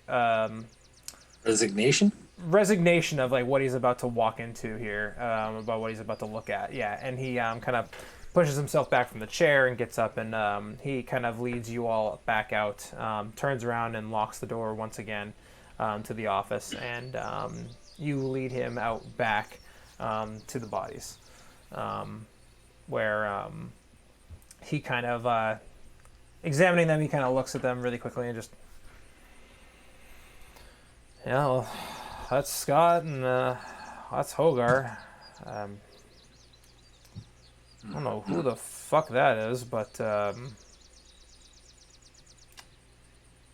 did these guys turn into similar individuals that are the wolf creatures you guys talked about before? they were.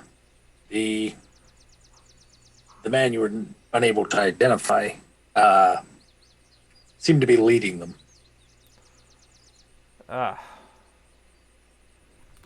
He kind of just takes a second and goes, well, I don't claim to know what my guys do in their own personal lives, but this doesn't seem like the individual that these guys would hang out with. I mean, yeah.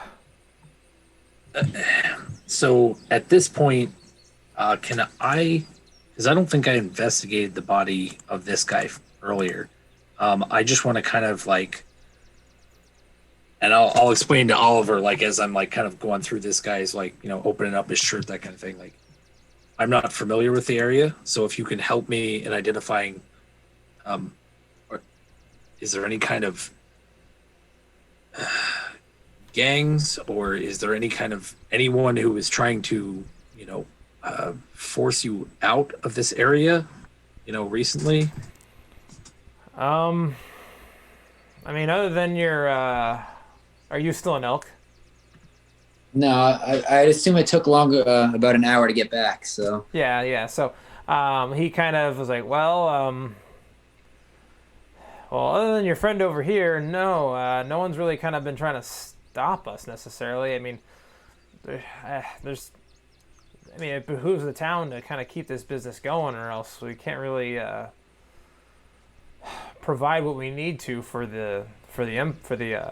for the kingdom. I can't imagine a reason why anybody would want to mess with it other than, I don't know, just to cause chaos, I guess. I'm not really 100% sure what someone's motivation would be to mess with this business. I don't think they were trying to the business. You're I think they were just probably- using your men as tests. And you may be right there. See what they can do for further gains. You still got that bird, by the way? Yeah, he has a name now. It's Dale. Ah. It was kind of weird when you always would call him Bird when you come and visit and, you know, kind of hug the trees as we were trying to cut them down. No, he was a bird. Yeah. Well, yeah, Dale works. He is the kindest, most sweetest bird you will ever meet. Yeah, he is what he is.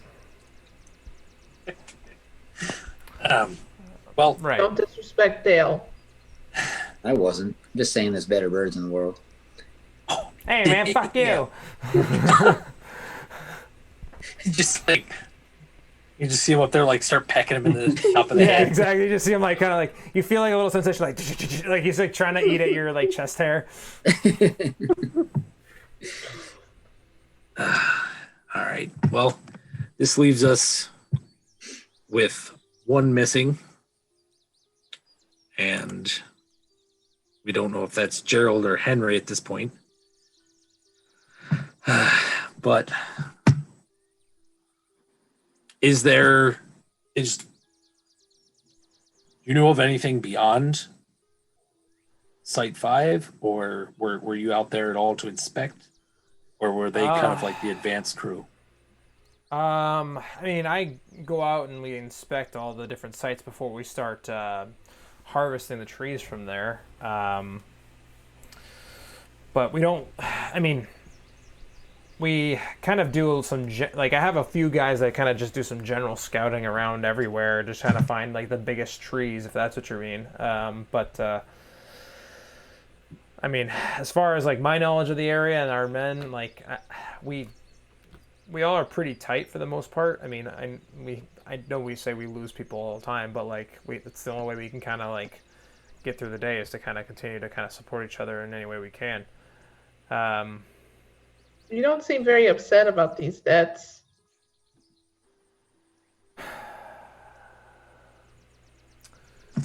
Have you ever been someone that people have looked up to?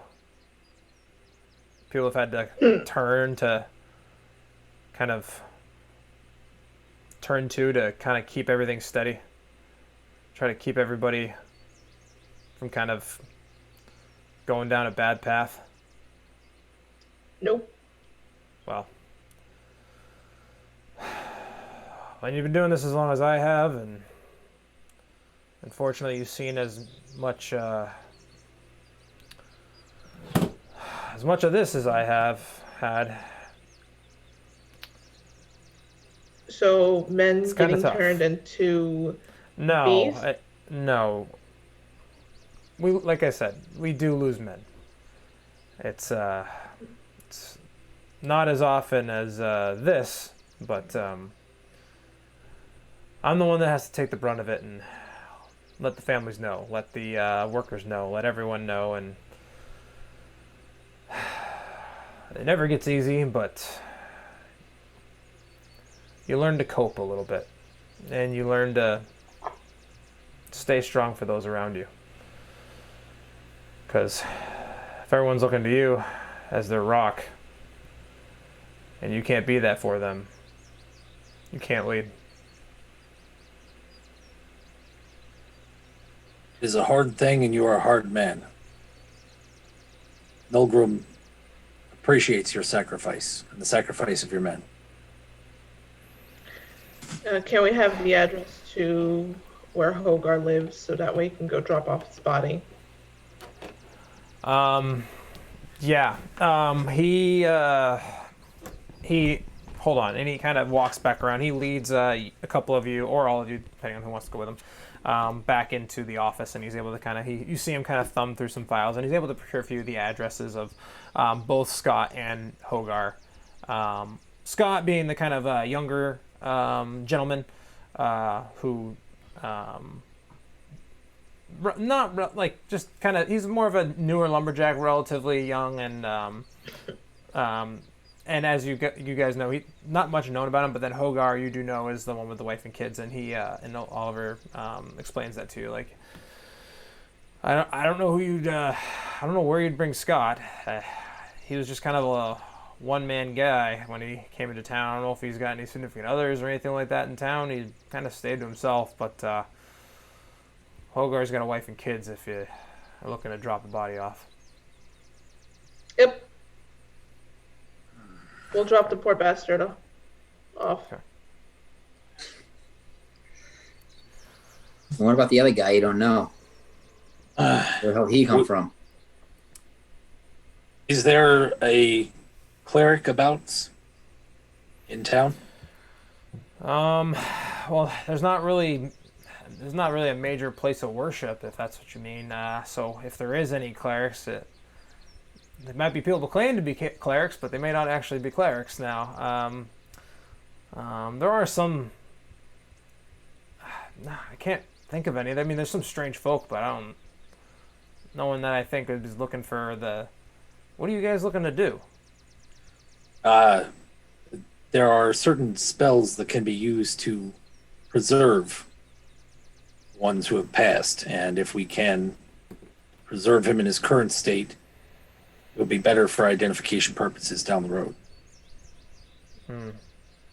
Yeah, no, I can't say that I know of any in town. You'd have better luck closer into like Nulgrim or something like that, like a bigger kind of city, as far as that's kind of concerned. No. Thank you. I mean, you might find luck in Deer Meadow, but I doubt it. I mean, they're not much larger than we are. There might be a couple people that might be offering services, but there isn't necessarily like a holy site there, I would think. I think we got all we need from here. I think so. I'll hang back just a minute if everybody else is gonna leave the building. I'll do that. Okay, I'll look back at Red and I'll just go like, oh, all right. I was gonna say I'll just kind of like, give like a I'll be right with you kind of nod. Okay. And then once everybody else is left, I'm gonna ask if there's any alchemists in town. Alchemists.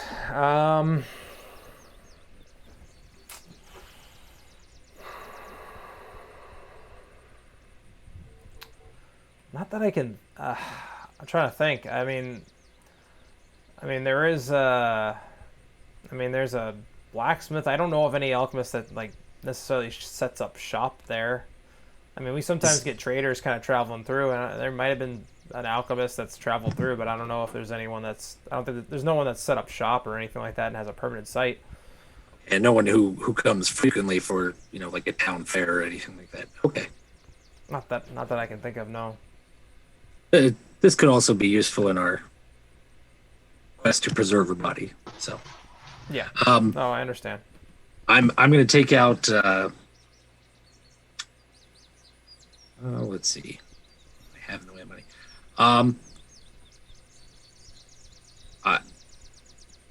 And I'm just gonna simply explain to him like I don't know what the average wages are, and please do not take offense if this is too little.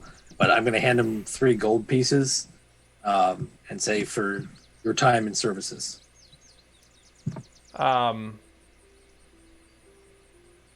mean, I appreciate the generosity, but it's fine. Don't worry about it.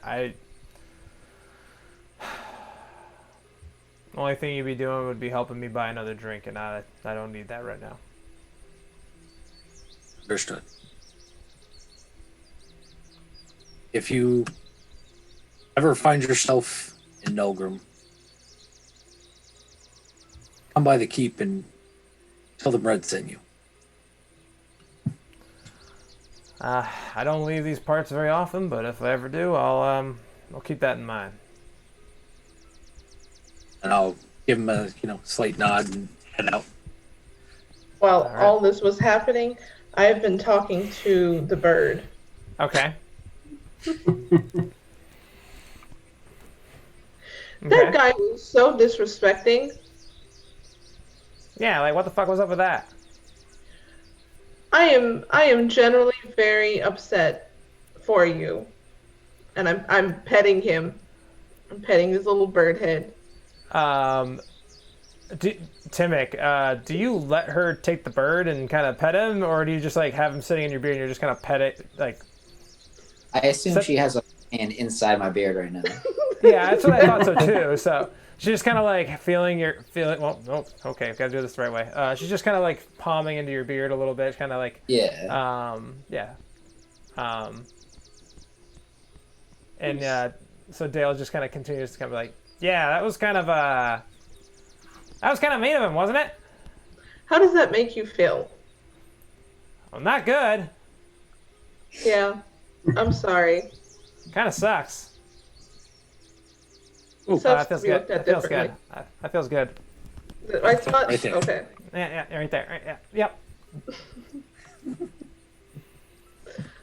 Why are you Well, nice to me? Because you're cute. And I Oh. like cute things. I just come around the corner and just see Juliet with her hand like shoved inside of Timic's beard, Yeah. and I'm just like, and Maury's just kind of sitting over in the corner, just going, "Yep." This is what I that's- expect. This is my partner. this is normal. Okay, this is the new normal. Yeah. Gotcha. And Timic, she's really getting to know your beard, ins and outs of it as well. Oh. To make you Good have for a her. twig in your beard. Yeah, saving it for later. I put it back in. That's one of my spell components. Oh my god, that is the coolest thing ever. So this is where you keep your spell stuff at. Yeah. Well, this makes sense now. That's why it feels so heavy. I have a ton of those in there so I can do Thorn Whip. So this is where the thorn whip happens. That's Right actually from the beard. Yeah, that's it's kind of freaky when he does it because he almost gets me every time. Can you be more No. careful from the bird?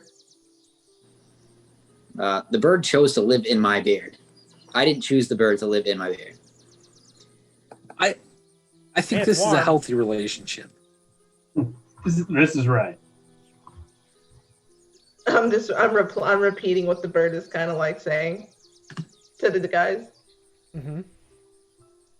Dale is just like he like I can just see it like being his nest, and like every time he just reaches in and like rips out part of his nest. Yeah, that's exactly what happens. It's like, he's like, you gonna shove any more of those back in here sometime? Oh shit. I will explain to the party then my interactions with Oliver, and that since we hadn't discussed the alchemist, I wanted to basically probe him and see if he, kind of had any tells or if he knew about this alchemist, but he did not appear to. So Maybe Roburn will know. mayhaps he seems to be well informed. I don't even know where to. I guess we gotta take these 4 bodies back into town. I think that's the right place to start. Yeah. I can give the body to Holgar's family. Or not. I think we'll pass that duty along to Shirley. We can help him carry him, but he Suit yourself. seems to be a little bit more of a wordsmith. I mean, I was just gonna say, your husband's dead. Here's his body. I think a little something more highfalutin is what we need here. Suit yourself. I'm easy. I don't know those fancy words either, so I'm probably not the best person to get in there and say anything. You seem to do all right with it, though. I will certainly try. This will be a test for me. Yeah. So I think I might ask Oliver like one more favor, just a tarp to cover the wagon if we don't, since we just used like a bedroll for the first. Yeah, and he's able to kind of procure something for you, so you can kind of cover them up, so you can kind of conceal them as you go into town. Yeah. Okay. Yeah. All right. So you guys heading back to Timberwood? Yes, Yep. indeed. All right. As you guys begin to venture out and back into the woods where you encountered the first werewolf creature that you discovered in your journey, we're actually going to go to break because we went a little bit long, but we're going to go to break now. So with that said, we are doing that dice giveaway again tonight. So what you need to do is you got to make sure you're following the channel. You also have to then put in the special code word here in the chat, and the special code word tonight is lycanthropy. So if you put lycanthropy into the chat, you will get a chance to win some dice. So go ahead and do that, and we'll be back here after the break. So see you guys then.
And welcome back, everyone. So, the winner of our dice giveaway is Big Spoon 223. So, congrats, Big Spoon. We will get in contact with you very shortly if we haven't already, and just to get some contact information and get that sent out to you right away. But we left off. You guys are kind of in your carriage now, kind of headed back towards Timberwood. So, what do you guys want to do? The guy back there was talking to Mick about you trying to save the trees, and what is that story? I've lived in this forest for many years, and then they started cutting it down. Wasn't just going to sit there and let that happen. I went out there and I stole their axes and, protected my home. A lot of weird shit lives in that forest. No, I've never encountered any of that stuff before. Has it always been that weird? The weirdest thing I've ever seen is mating season. What's that like? What's that like? Use your imagination, Juliet. I know what mating season looks like in the Underdark, and that's something you should use your imagination for. And it's at this point where you all see where Red gets his nickname from, because he is like bright red. Like he's just like whipping the carriage like, yep, we gotta get to town now. Is this conversation making you uncomfortable, Red? Yeah, I think I need a drink. And like he's gonna hand the reins to Timmick and just take his water bottle out. Like, I can absolutely use a drink. It's been far too long. I'm far too sober. No, I can't help you there. Should have bought an extra bottle of that stuff. We just have to plan better the next time we head out. Kind of hard to buy it though with nothing in my pockets. Well, we're helping the town. Yeah, I'm We're all doing for our this. due diligence. I do enjoy some of this charity work, just like we did for old Jeb there. But I'm thinking eventually I got to do a little better than a night's sleep. I think we could manage something. There was that thing on the billboard about 50 gold. What job was that? I don't remember what it was, but it seemed... One of people getting attacked on the roads? Maury, was that what it was? I don't remember. I was quite drunk. Yeah, I can't remember. I stopped reading after 50 gold. I'm starting to think maybe we should have took that instead of the cobalt. Did you get a reward for those kobolds? A night stay in a hotel. That's about it. That's all we got for killing rats. Yeah. come to think of it, I don't.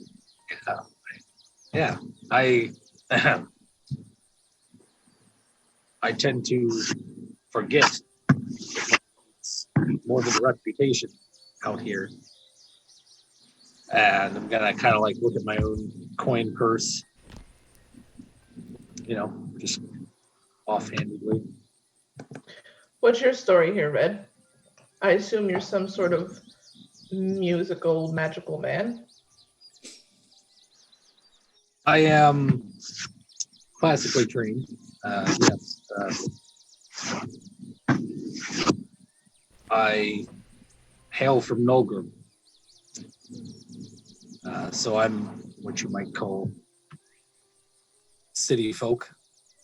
This is my first time really seeing the sights, and I've not been, well, disappointed, to put it lightly. but I still have much to learn. It is clear. Seems like we all got a lot to learn, don't we? Yeah. Yes. Yeah. Like how to negotiate a contract. Definitely that one. Yes. Maybe How to that's love my something. bird. Yes. He's a very kind bird. No, you can have him. I'll find a new one if you want. Jeez. She doesn't even have a beard. Where the heck's he gonna live? And I don't want to grow a beard either. He seems happy in your beard. No, I guess he can stay then. I didn't tell him to leave. Said if you think he has a better place to go, he can go. What does Dale say to that? So you say, like, what do you think about that, Dale? And he saying that you hear him go, well, he does always keep putting sticks in here, so I don't have to go look for him anymore. And there's usually some stuff that's like crawling around here that I can eat, so I really don't have to go anywhere else for that either. So it's kind of the perfect gig, really. I mean, I don't have to go anywhere, and everything's pretty much taken care of. So one-stop shop, huh? Yeah, it's basically the Walmart of beards. What are you gonna do, Dale, if I get a cat to live in my beard? Well, first I would have to say that your cat's either really small or your beard's really big. Well, I guess I'd have to find another beard. I don't know. Now I need to get enlarge reduce specifically so I can enlarge his beard. Please. Just the beard, nothing else, just the beard. Maura, we've been traveling for a little bit, but yet I don't really know anything about you. There's not much to know. I mean, we all have a little bit of a past, but nothing out of the ordinary, I'd say.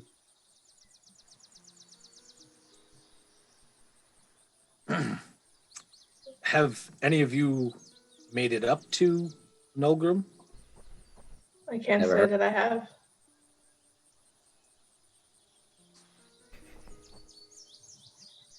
Well, I would very much like to show you around sometime if we should make it that far. Like a small fishing village? A little bit larger than that. Is it as big as this city we're in now? This place is pretty big. And I'm kind of gonna... I'm sorry, did you say city? Yeah, this Timberwood here. That is what is known as a hamlet, where I'm from, which is to say a small settlement. Similar to the hamlet that I grew up in. Very small, close-knit.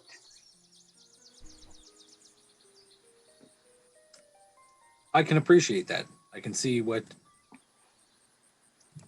makes it charming.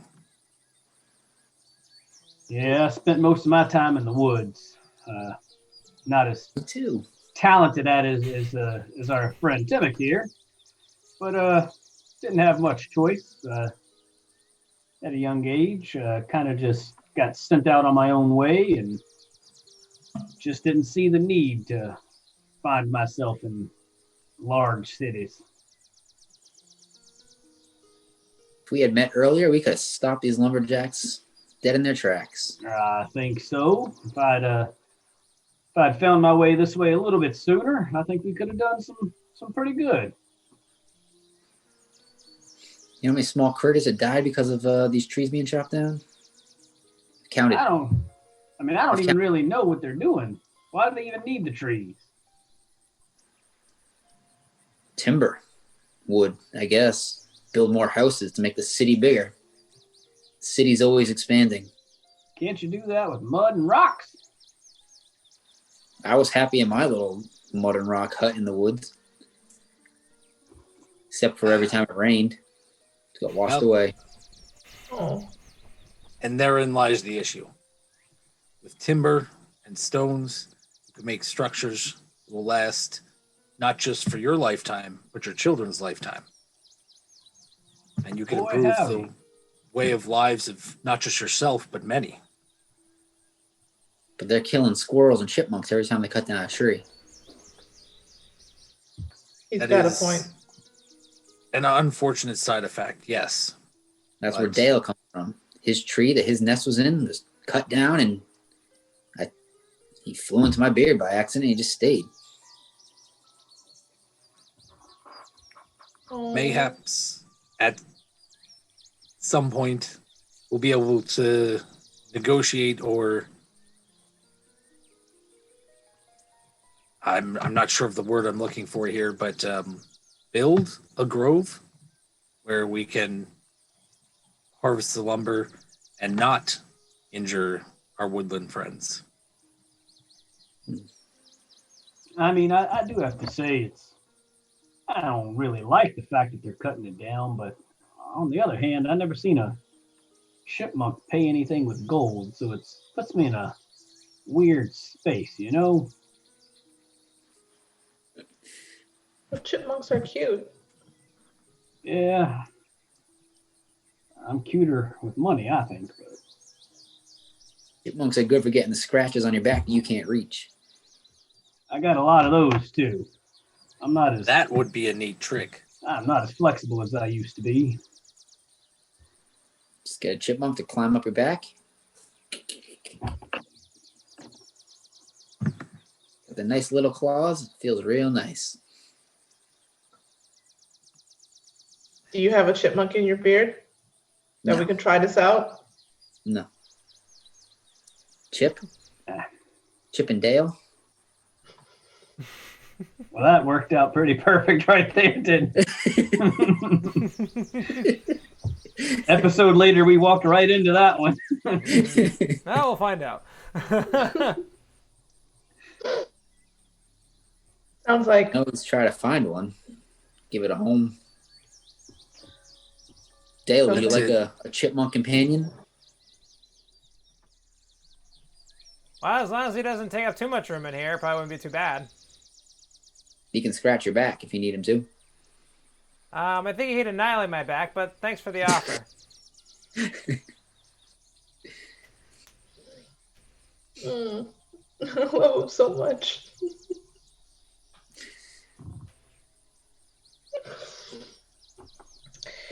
Maury, on just a side note real quick, back there when you thought we pretty much almost lost you if it wasn't for Timmick here, I was actually kind of worried. Well, I appreciate that, darling. I didn't mean to scare you any, but it wouldn't have been the first time I've gone down. I'm sure it won't be the last. It's kind of part and parcel with the territory, you know. It's I don't mean to make you nervous in any way when that happens, but just know if it's my time, I guess it's my time. You didn't make me nervous. I have a sword that drinks blood. After that, nothing makes me nervous. Well, hey, if I ever go down and he's thirsty, he's welcome to mine. No, I'd rather not feed that monster. All right, well, if he gets a hankering for it, you know where I'm at. Nah, I think I could find some sort of werewolf lumberjack. Well, apparently there's plenty of those around too.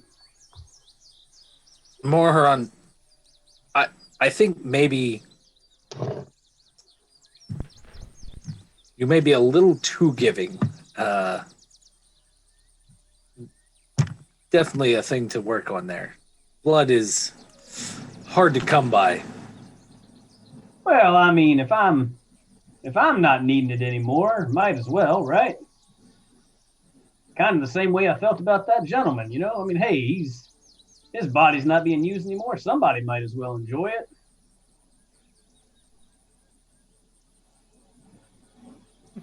You're not supposed to eat people.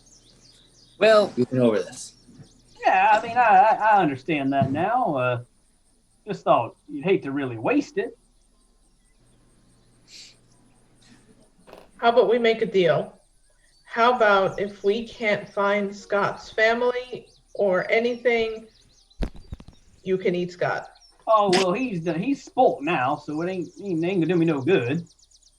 But I'm just saying, this is sometimes when life passes you by, you just hope somebody else can enjoy what remains.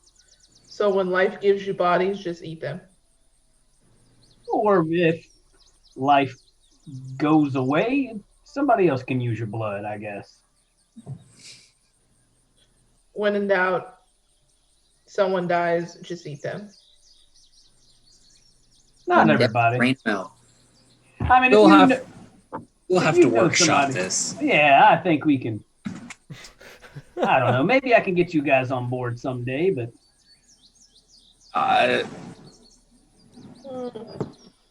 I've heard a few tales about my grandfather's campaigns that I'm not sure my mother would approve if I knew them.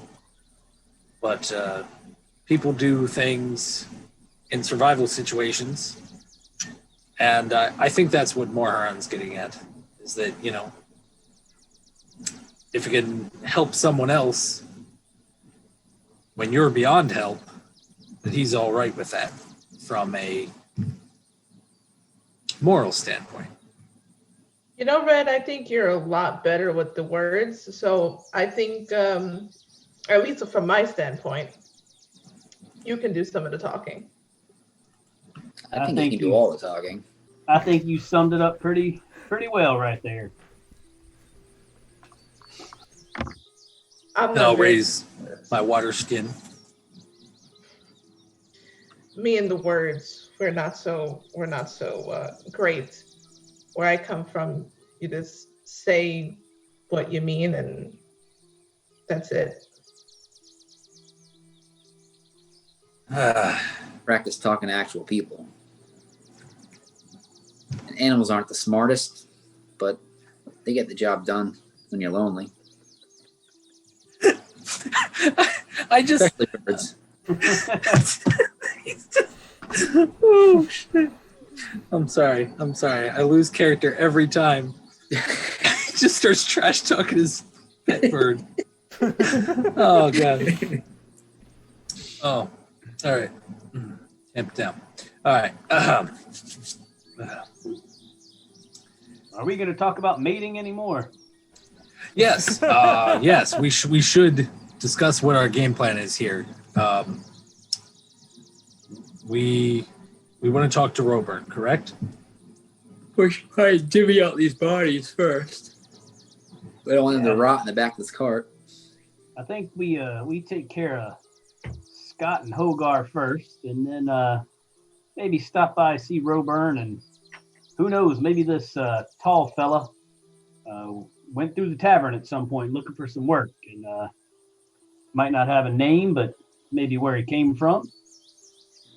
Perfect opportunity to weaken at Bernie's him inside there. Have There you we seen go. this guy before?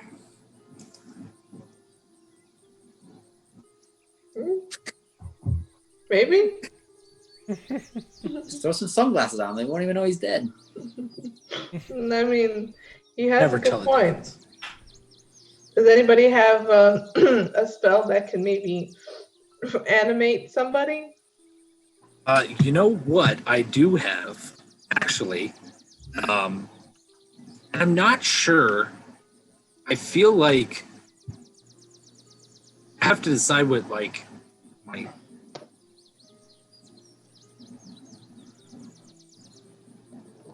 I have to decide what my spell book looks like. I don't play casters much, so I gotta think about that. But I do have mending and prestidigitation, so we can kind of clean them up, so to speak. Would Are you thinking what I'm thinking? yeah, I think so. Would mending work on the burnt body? Like just to like. Mending is for like machines. Mending, by definition, only really repairs like broken pieces or tears in objects, not like it wouldn't remove So like burning from someone. Okay, so like if they were like cut open, it might, you know. But even then, it's more like for like inanimate objects, like a broken link in a chain or two halves of a broken lock. I'm actually just reading it right now. Okay. or a leaky wineskin. It's not really for flesh, I guess the best way to put it. You, on the side note, you can repair a construct with it. There we go. Yeah, so that's cool. As far as prestidigitation is concerned, like you can clean up or like clean some soil, but removing third degree burns is probably not gonna. Oh yeah, no, I meant that more like to basically get rid of the dirt and stench, like, you know, kind of work on them before we. Yeah, you can do that. Deliver them. That would be fine. Yeah, but as far as like making the burnt body a little bit more visually appealing, presentable, yeah, you're probably not gonna have any luck. Okay. Yeah. All right. Okay. Well, it was like I was gonna say I'll. Yeah, like kind of just like maybe like, you know, kind of like I get the idea too for like Red, like he kind of has like a throaty hum, like not throat singing, but something akin to that, you know, just like like when he's casting like cantrips, like I think it's like a very low, quiet thing, and then like he plays the kind of the drum with it or whatever if it requires the somatic. Yeah. So you'd see him like kind of doing that, like as we're riding, he'd hand the reins over again and kind of like lean back, do that. Yeah. No, absolutely. But then once they're kind of cleaned up, I guess I'd ask. Did we get directions to like each person's house so that we can properly, you know, we're not like knocking on somebody's door like, hey, is this yours? Yeah, no, you did get addresses from Oliver before you left. Yep. Okay, awesome. Yeah. You know, house number 1, house number 2. There's not really a whole lot of streets, so it's basically like, yeah, they're all kind of and you remember this the last time you were in town. They're all kind of just like marked with a 1, 2, 3, 4, 5. There's not really a whole lot here. Okay. All right. Yeah. So I guess Hogar would be first then, since he's the one with a family. Okay. Just hand his body over to his kids. Yeah. So when we pull up, like, do we see anybody or, you know, like what's going on here? Yeah, no. So as you arrive in the town of Timberwood, everything seems to be going business as usual. You see some other lumberjack folk as they're kind of lugging in a bunch of their shipments from the site. As well as you guys kind of arrive, you actually see that there's a caravan not far back behind you that's also bringing some in. You also see just a number of people just kind of milling about. I mean, it's still relatively quiet, but like it's just normal day as usual here in Timberwood. As you approach Hogar's house, you see kind of playing in like the like in front of the house, you see a small little dwarf boy and girl kind of that you Timic and Red both recognize as the little boy and the girl that were actually playing with the hoop and the stick from when you from 0.5 session. So you see them kind of like knocking around a hoop kind of in the front, kind of, I wouldn't say it's a yard, but just in the kind of the front area in front of the house. That's my boy playing with that hoop again. Oh, hey, I remember you. Oh yeah, and then there's her. And you, Maury and Juliet, also recognize these little kids as the same kids you ran into on your way out of the tavern the other night too, as well. You know these troublemakers? Did you hoop with them? No, I don't hoop. I don't know what hoop is. Watch, I'll show you. And like you can see him like kind of like he's hitting the top of the hoop with a stick and kind of like running around in circles and stuff like that. The little girl is kind of like she has like a little ball that she's kind of like trying to like throw through it as he's kind of running around, and they're kind of chasing each other and stuff like that. They're having fun. So I'm gonna kind of turn to Timmick and be like, Timmick, why don't you see if did we get their names? I don't. Dwarf boy and dwarf girl. To see if these two can get that hoop all the way to the tavern and like kind of give them like the eyes like away from the wagon. I'll try.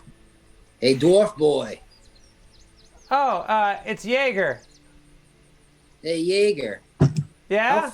Yeah. Can you hit that hoop down the road? I mean, I can hit it down the road. How far?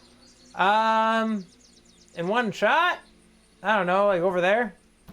I'll give you 30 shots. Oh, I can get it all the way down to the end of the road.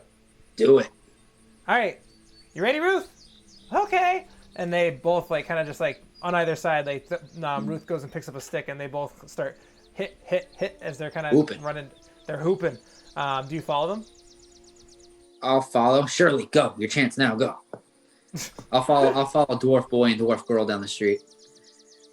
Oh Jaeger my god.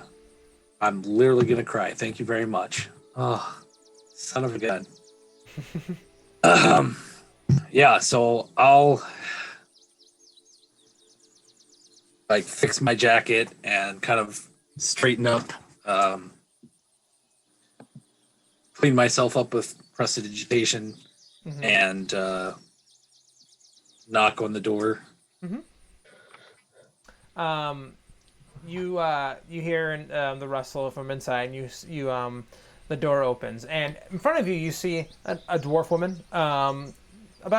She's shorter than you. She's probably about like 5'4", relatively tall by dwarf standards, but still relatively short.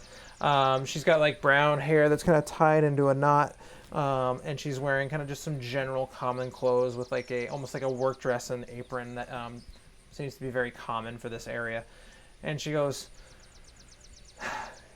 "Yeah, can I help you?" Excuse me. Are you Mrs. Hogar? Yeah, Gertrude, yeah. Gertrude. My name is Shirley Went. I come bearing grave news. Okay, Mate, oh, out with it, boy. would we be imposing if we stepped inside? Yeah, probably a little bit. I don't know who the fuck you are. My apologies, ma'am. We come from the lumberyard. Your husband Yeah. was lost. When you say the lumberyard, even before you even say the rest, you can actually kind of just see her like face begin to kind of droop, and as she kind of knows what you're about to say.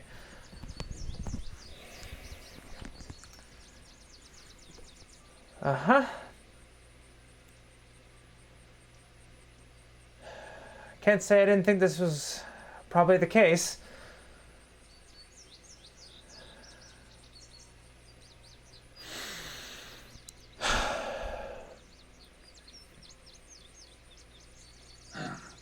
My deepest condolences.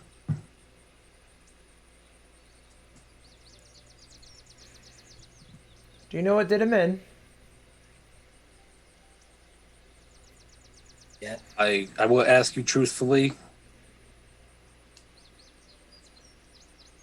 If you want the truth or something easier to bear.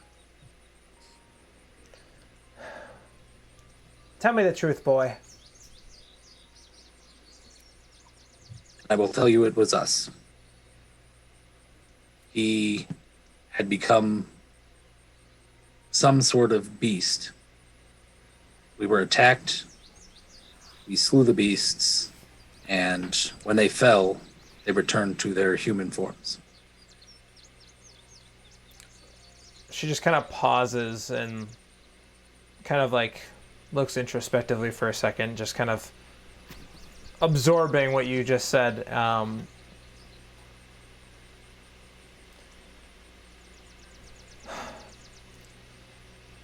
Well, then I guess he's been gone for a while then. Or just not him anyway.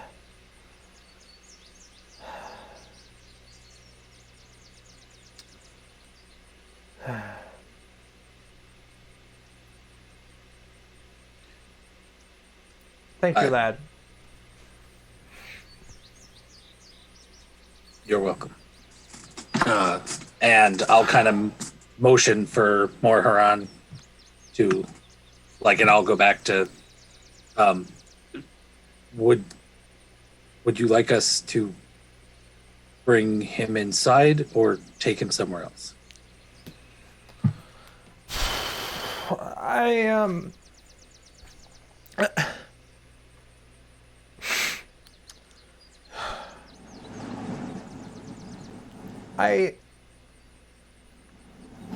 Yeah, let's go inside. And she kind of, as you guys kind of begin to offload him, she kind of directs you, and she kind of walks you back to a bedroom in the kind of rear of the house. Inside the kind of kitchen area, you see just kind of a big mess of just like different like smells and pots and pans and toys and all kinds of other different like she's a mom for sure, and you just see kind of a like it's kind of a controlled chaos situation here, and she kind of continues to lead you in the back into kind of a smaller separate room with a smaller bed, what you probably assume to be a guest room of some sort in this house, or some form of whatever that could be. And she kind of directs you to kind of place him there as you bring him back. As she kind of, at this point, as she kind of brings you in, she's not crying, but just kind of like lightly sobbing. She's trying to hold it together as best she can, but it's hard given kind of the news you just broke to her. So you can put him there.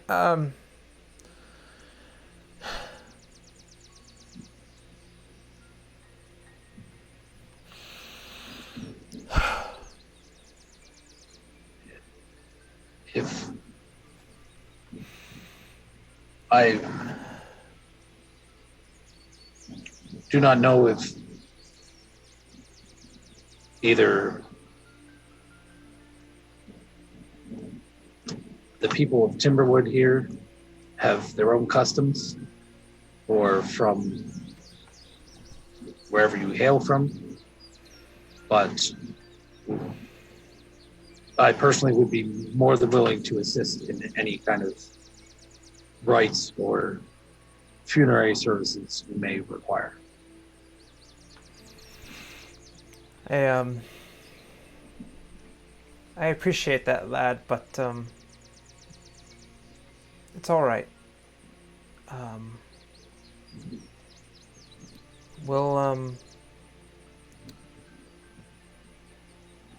be bringing him back to the hilltop this weekend.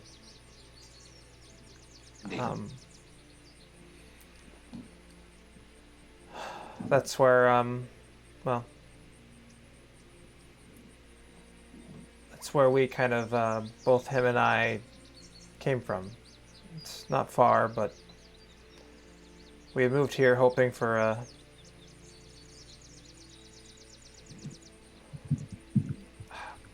better I'm sorry. Thank you. You're welcome. Um,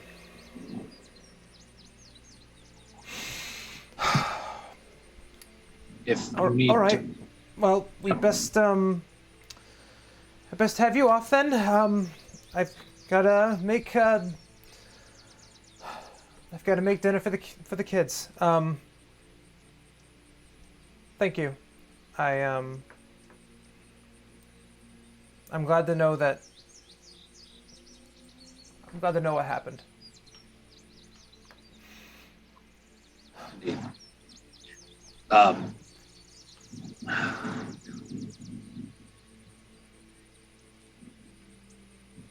Can I make an insight check to know if like putting like coins on his eyes would be like unacceptable for like dwarves, or if that's like a human thing, or if that's like a I mean, you don't even need to roll for that. You know, in general, that's more of a general custom from where you're from, and not necessarily like a normal funeral rite that happens everywhere.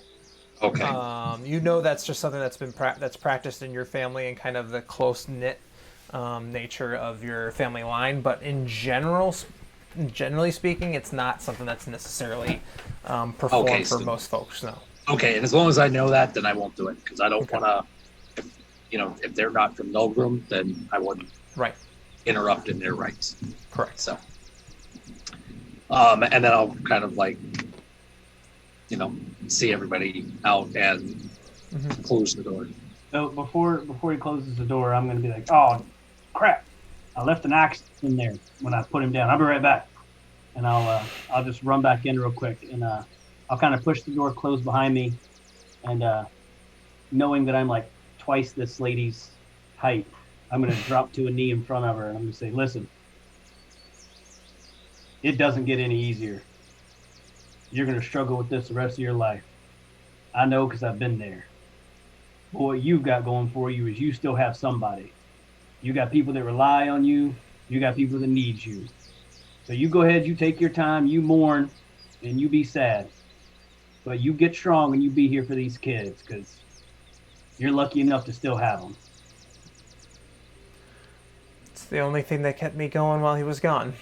I appreciate it. Thank you. But yes. Well, off you go. And I'll just Let me stand just- up at you. Yeah.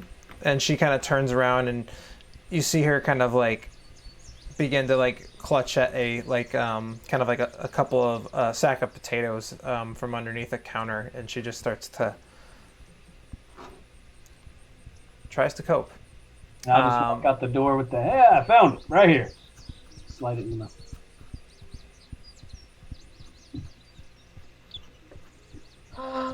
Do you think we can wait on the other bodies? I mean, it's not like they're going anywhere today, or tomorrow. Their skin might start going somewhere. I mean, if you want to wait until tomorrow to take Scott back, I'm all right with that. But I definitely think we should at least see if Roburn might know who this tall fella is. I think that's somewhere we should get before he starts getting along too bad. Yeah, we'll need to talk to Roburn anyway because we don't want to upset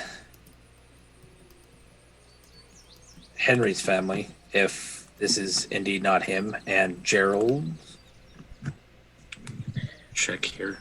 I'm gonna like flip open my like kind of notepad, like trying to hold back some tears. After that situation, I really could use a bottle or two.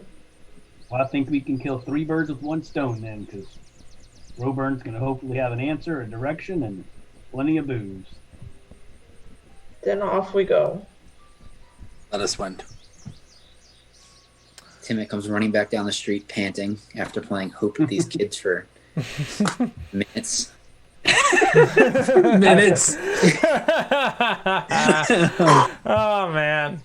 Oh, jeez. It really hooped me. I'm surprised they didn't yank that bird right out of your beard. Yeah, I would have let him. Hook, Think line, weighs me and down. sinker. Well done, Timic. Thank you. Thank you very much. Of Made course. that difficult situation much easier. Of course. Yeah, and I think we'll head on over to the Full Bear Pub. All right. And you guys do head over there. You see that very similar kind of large, kind of heavy, ornate door, and you guys kind of push in. Fairly crowded again tonight, or this afternoon. It's kind of always crowded, it seems like, which you guys are kind of used to by now.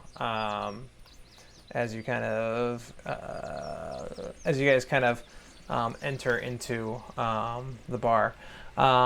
You do hear the sounds of a couple of different minstrels kind of playing in the corner, a little ditty, as like everyone's kind of frequenting back and forth the bar. You see Roburn kind of walking back and forth.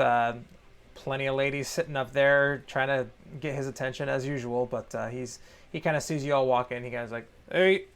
And on the back wall there is that wall, although it's right now it's still pretty barren. There's not a whole lot of notes up there that you can see from here, although maybe with closer inspection you might be able to find them. But other than that, you kind of just see you are in a fairly crowded Full Bear's pub. Wine. Oh yes, yeah. Just 1 second, and you see him kind of like, what kind? The strongest one you have. Oh, the summer home then. And you see him kind of reach up for a fairly dark-looking bottle of some sort of red wine that he refers to as the summer home. No need for a glass. All right. It's just a silver piece. And I was gonna say, if I'll be like around for 3 of us, as much as this will cover, and I hand him a gold. Oh, this will cover plenty. What are you all looking for? What would you like? You beer, whiskey guy, mead? I'm over standing at the wall looking at the notes. Okay. So just talking to you, Mr. Shirley Went. I'll take a mead and one for the Dragonborn as well. All right, and you, Mr. Timic, right? Yeah, Yeah. What would you like? I'll have a meat also.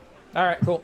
And you see him. He kind of goes in the back. He kind of turns around, grabs 3 mugs, and kind of pours 3 fairly large goblets of mead, and just kind of throws them down on the table from you. He actually grabs the gold piece. So he goes, "You're good for the night. Whenever you need them." Do you have any water? Yeah. And he kind of just reaches down, grabs a glass, and just he almost kind of like sloshes it up from like a bucket, and just That's like, fine. and just like places it in front of you. I take it, I dump it in my beard.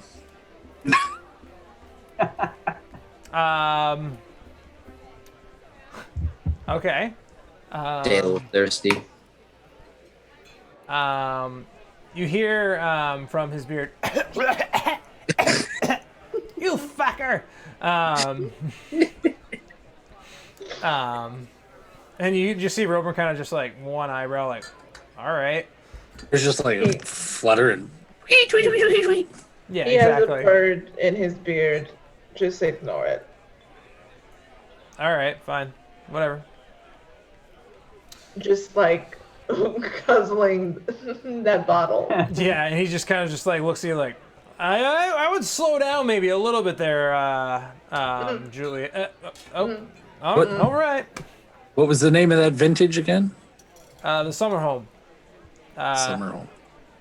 I don't know why they call it that. I mean, maybe just because it's pretty rough, but it's not made there. It's actually made down in town down south. That's why it's kind of expensive, but it's worth it. They actually comes from Spring Barrel.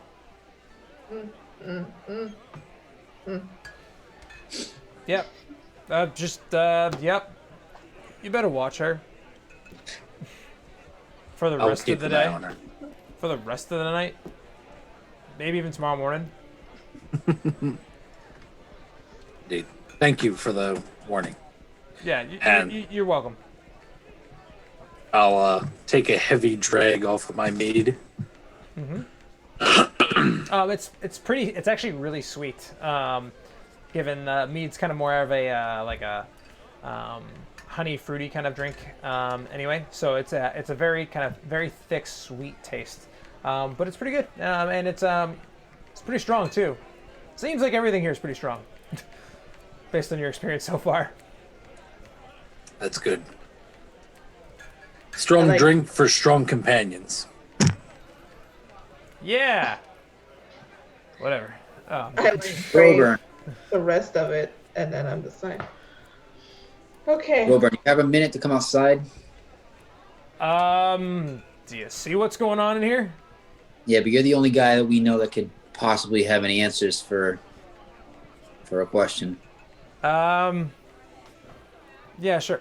Hey, Clark, I'm going out back. And you just hear from the back, just somebody going, okay. All right, we gotta make it quick though. Clark's pretty shitty at making shit. He breaks half the stuff that's in here every time I let him work here for more than 5 minutes. Just one question. Follow me. Yep, sure.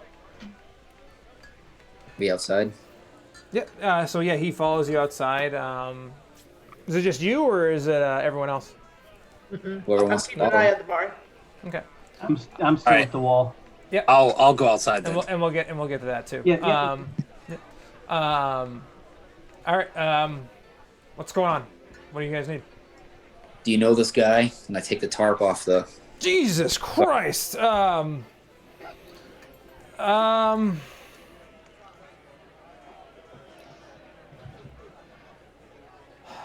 Looks familiar. Oliver at the logging camp has never seen him, and we found him up in one of his sites. Huh. I mean, I feel like he fits the description of some of them people that were harassing people up on the road. I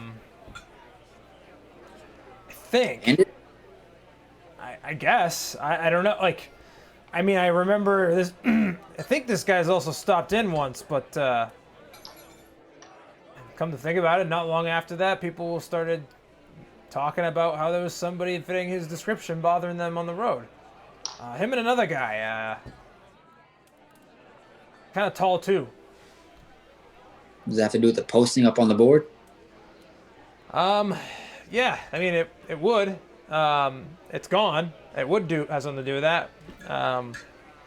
Looks like somebody did a good job, but didn't take claim for it. We only saw this one guy. We didn't see the other one. Oh. Well, I can't imagine he's that far from where you guys found him. Well, we were pretty Probably. deep in the woods.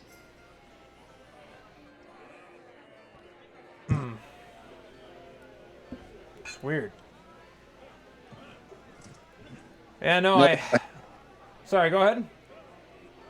Have you ever heard of somebody called the Alchemist?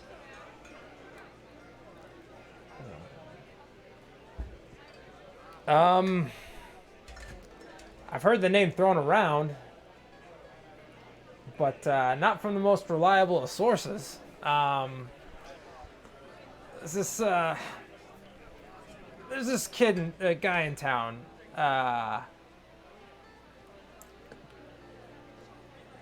Not the it's not the sharpest tack, if that makes sense. He's been spouting these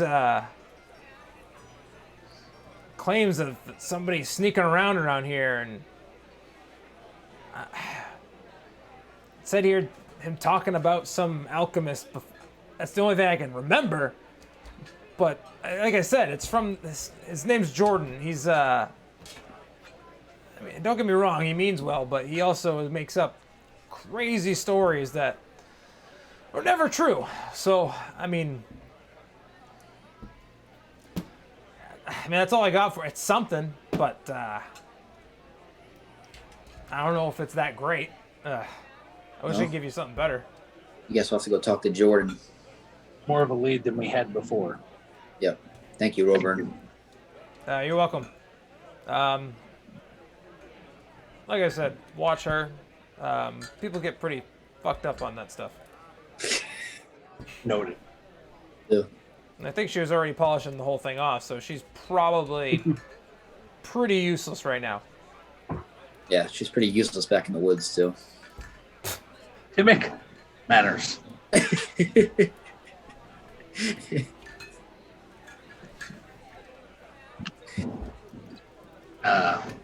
And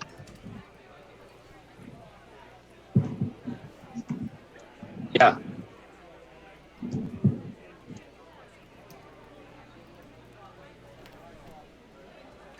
Yep, back in. All right, you guys head back in. You all see now Juliet is just kind of sitting out by the bar with the other ladies, actually, ironically, and just is kind of just, she's all out of it. But Did I make a Constitution saving throw? I mean, I would have you make one if the DC wasn't so high. No, it's not necessary. But we'll put a pause on that. And Moharan, you head on over to the job board. Go ahead and just give me a general perception check for it. Just to kind of discern what seems more... natural 20. Okay, that's great. So you see all that. You do see that the last place where you left the... where you remember... And you actually... This is also good for recalling. You remember the last place you saw the bandit one being in a certain position, but it's not there anymore. In fact, it's been ripped off. There's also another piece that looks like it's been ripped a couple of times and put back up, and that it ripped off like there's a couple of like really janky looking pieces.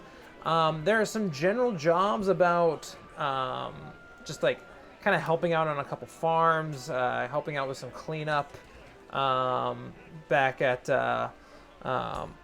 over at Old Jet. What's his name? Old Jib? Yeah, Old Jeb's place. You see Sylvia's got another job about rats again. So there's that. But a lot of it's just kind of like general tasks again. So there's nothing really catches your eye as far as like, and there's not any jobs that are rewarding gold this time. In fact, they're all just kind of tasks for stays. And they all kind of depict that on the bottom as like four room and board. Or lodging. So. All right. Yeah. Good to know. You do see a couple of other individuals kind of like hanging out around the general vicinity of this job board too, but they just kind of look like general adventuring types. No one like very descriptive or unique. No one's kind of, anything specific basically. All right. And you, turning around, you also see Juliet is just plastered. She is, like I said, she's at this point, she's actually like hanging out with a couple of other ladies that were at the bar, and they see Roburn come in, and they all kind of like start giggling and kind of point his way. I figured you didn't. He kind of like goes and hangs out by them, and just kind of starts engaging them in some general conversation. I do engage in conversation drunkenly, Okay. but I'm not anything like the other girls. Yeah, not good at it right now. I mean, you are. No, I'm generally not interested. Well, yeah, there's that too. She's like, you should have seen the size of that hook horn. And people are like, what even is that? What even is that? Then There was a purple worm, and I seen it, and I took it out with one swift hit. That's what she said. Am I right, ladies?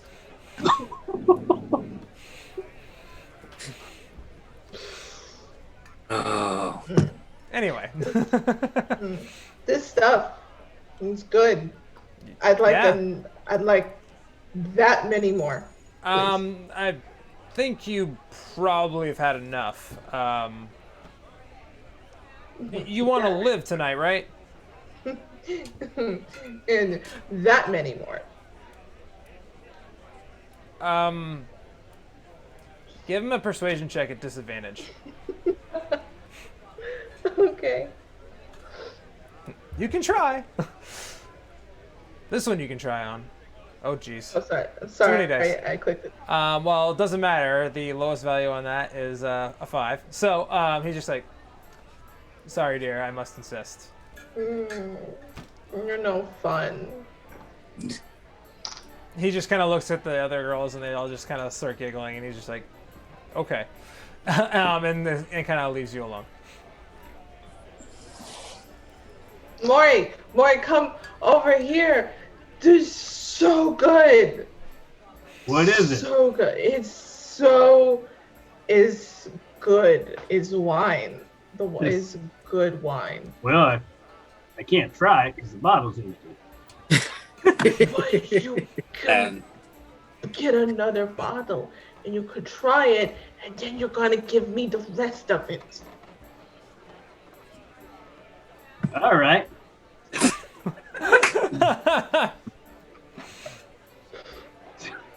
Hey, Rover, I want to try some of that wine too. All right. You want a glass? She had a bottle. I'll have a bottle. Oh God. You sure? Yeah. Look at me. I'm a big fella. I can handle it.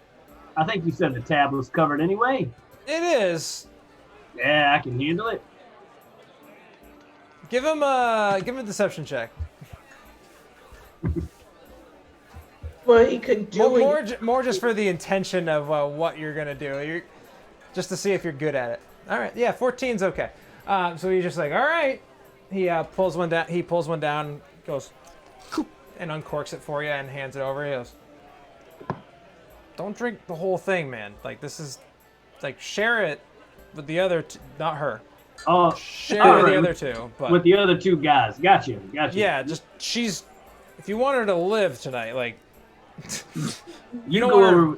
Hey, I don't want to distract you from those ladies. You go right ahead, and I'll tip it up and take just a quick sip.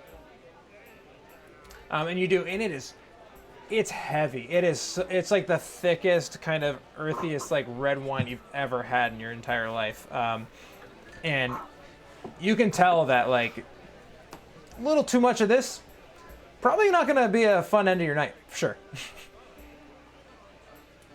I'm like doing this with the bottle, like a child. You see Robo, Just grabby hands. I'm gonna sit it down on the countertop there, and I'm just gonna walk over, like back over to the wall, over near Rover, and start talking to him. Okay. When do they get more jobs in here? I take the bottle.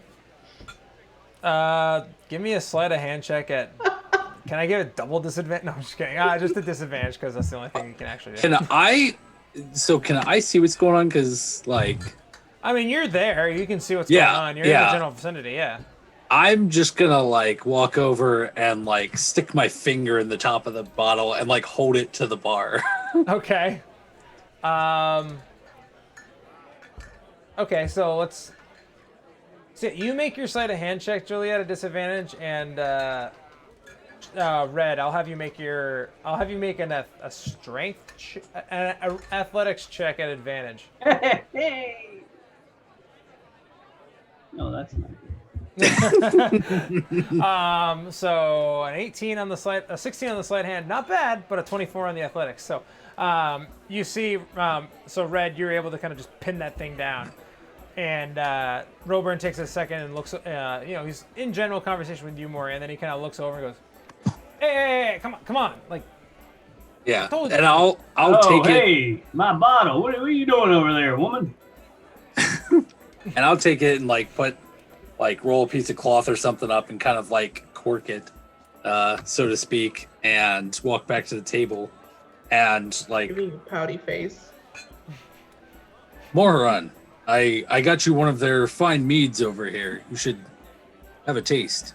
Thank you very much. I'll try that. I'm glad you caught her trying to take that alcohol. I don't think she could have had any more of that. Okay, I have so much more of it. I agree. That would have been unwise, as I eyeball Juliet. But no. Well, I'll drink the mead.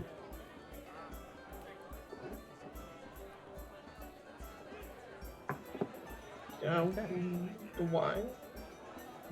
Yeah, I'm cradling that football style, You kind of see her edge. How tall are you? 6'2", what is it? Okay, so I'm like, imagine just doing this. You're literally just the big guy at the basketball court, just holding the ball up here, yeah, nope, just no. Yep. One hand no. out, no. Yep. Yeah. So, I love our chaos party. It's amazing. beauty. Under normal circumstances, I would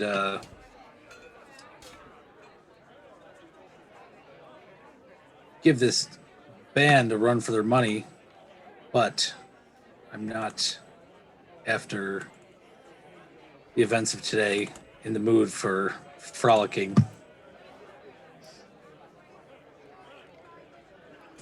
Although these fine drinks do take the edge off. I killed a guy. Three Three guys. I don't really know if they were guys, but you killed them. And I could talk to birds. It's amazing. That's a good skill to have. Juliet, you and Timic both here. Is she okay? No, she's not. Do we need to get her should we do something? We'll bring her to bed soon. Yeah. I think it's about that time. Okay.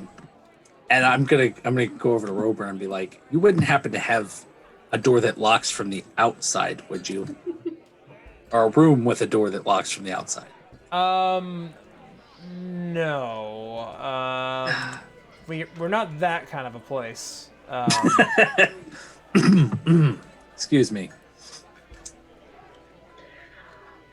What kind of place has rooms locked from the outside? A jail. Yes. Oh, okay. I thought she was talking about some sort of weird sex place. That would be weird. That would be so weird. As red turns red again. Good think we're fixing to get you to bed now. Come on. Wine.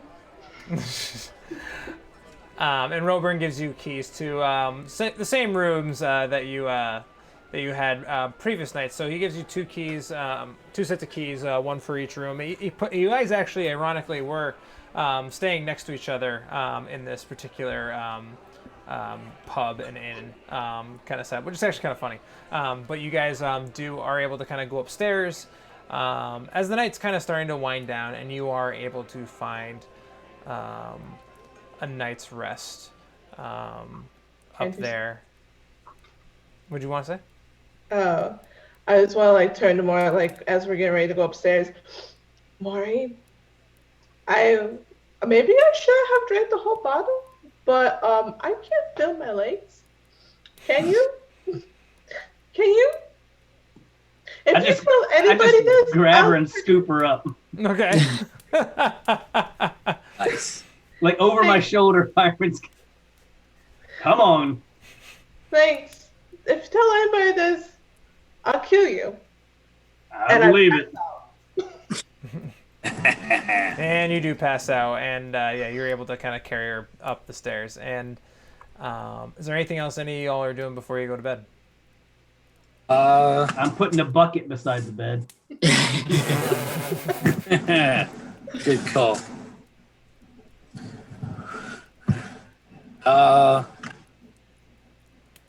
I might just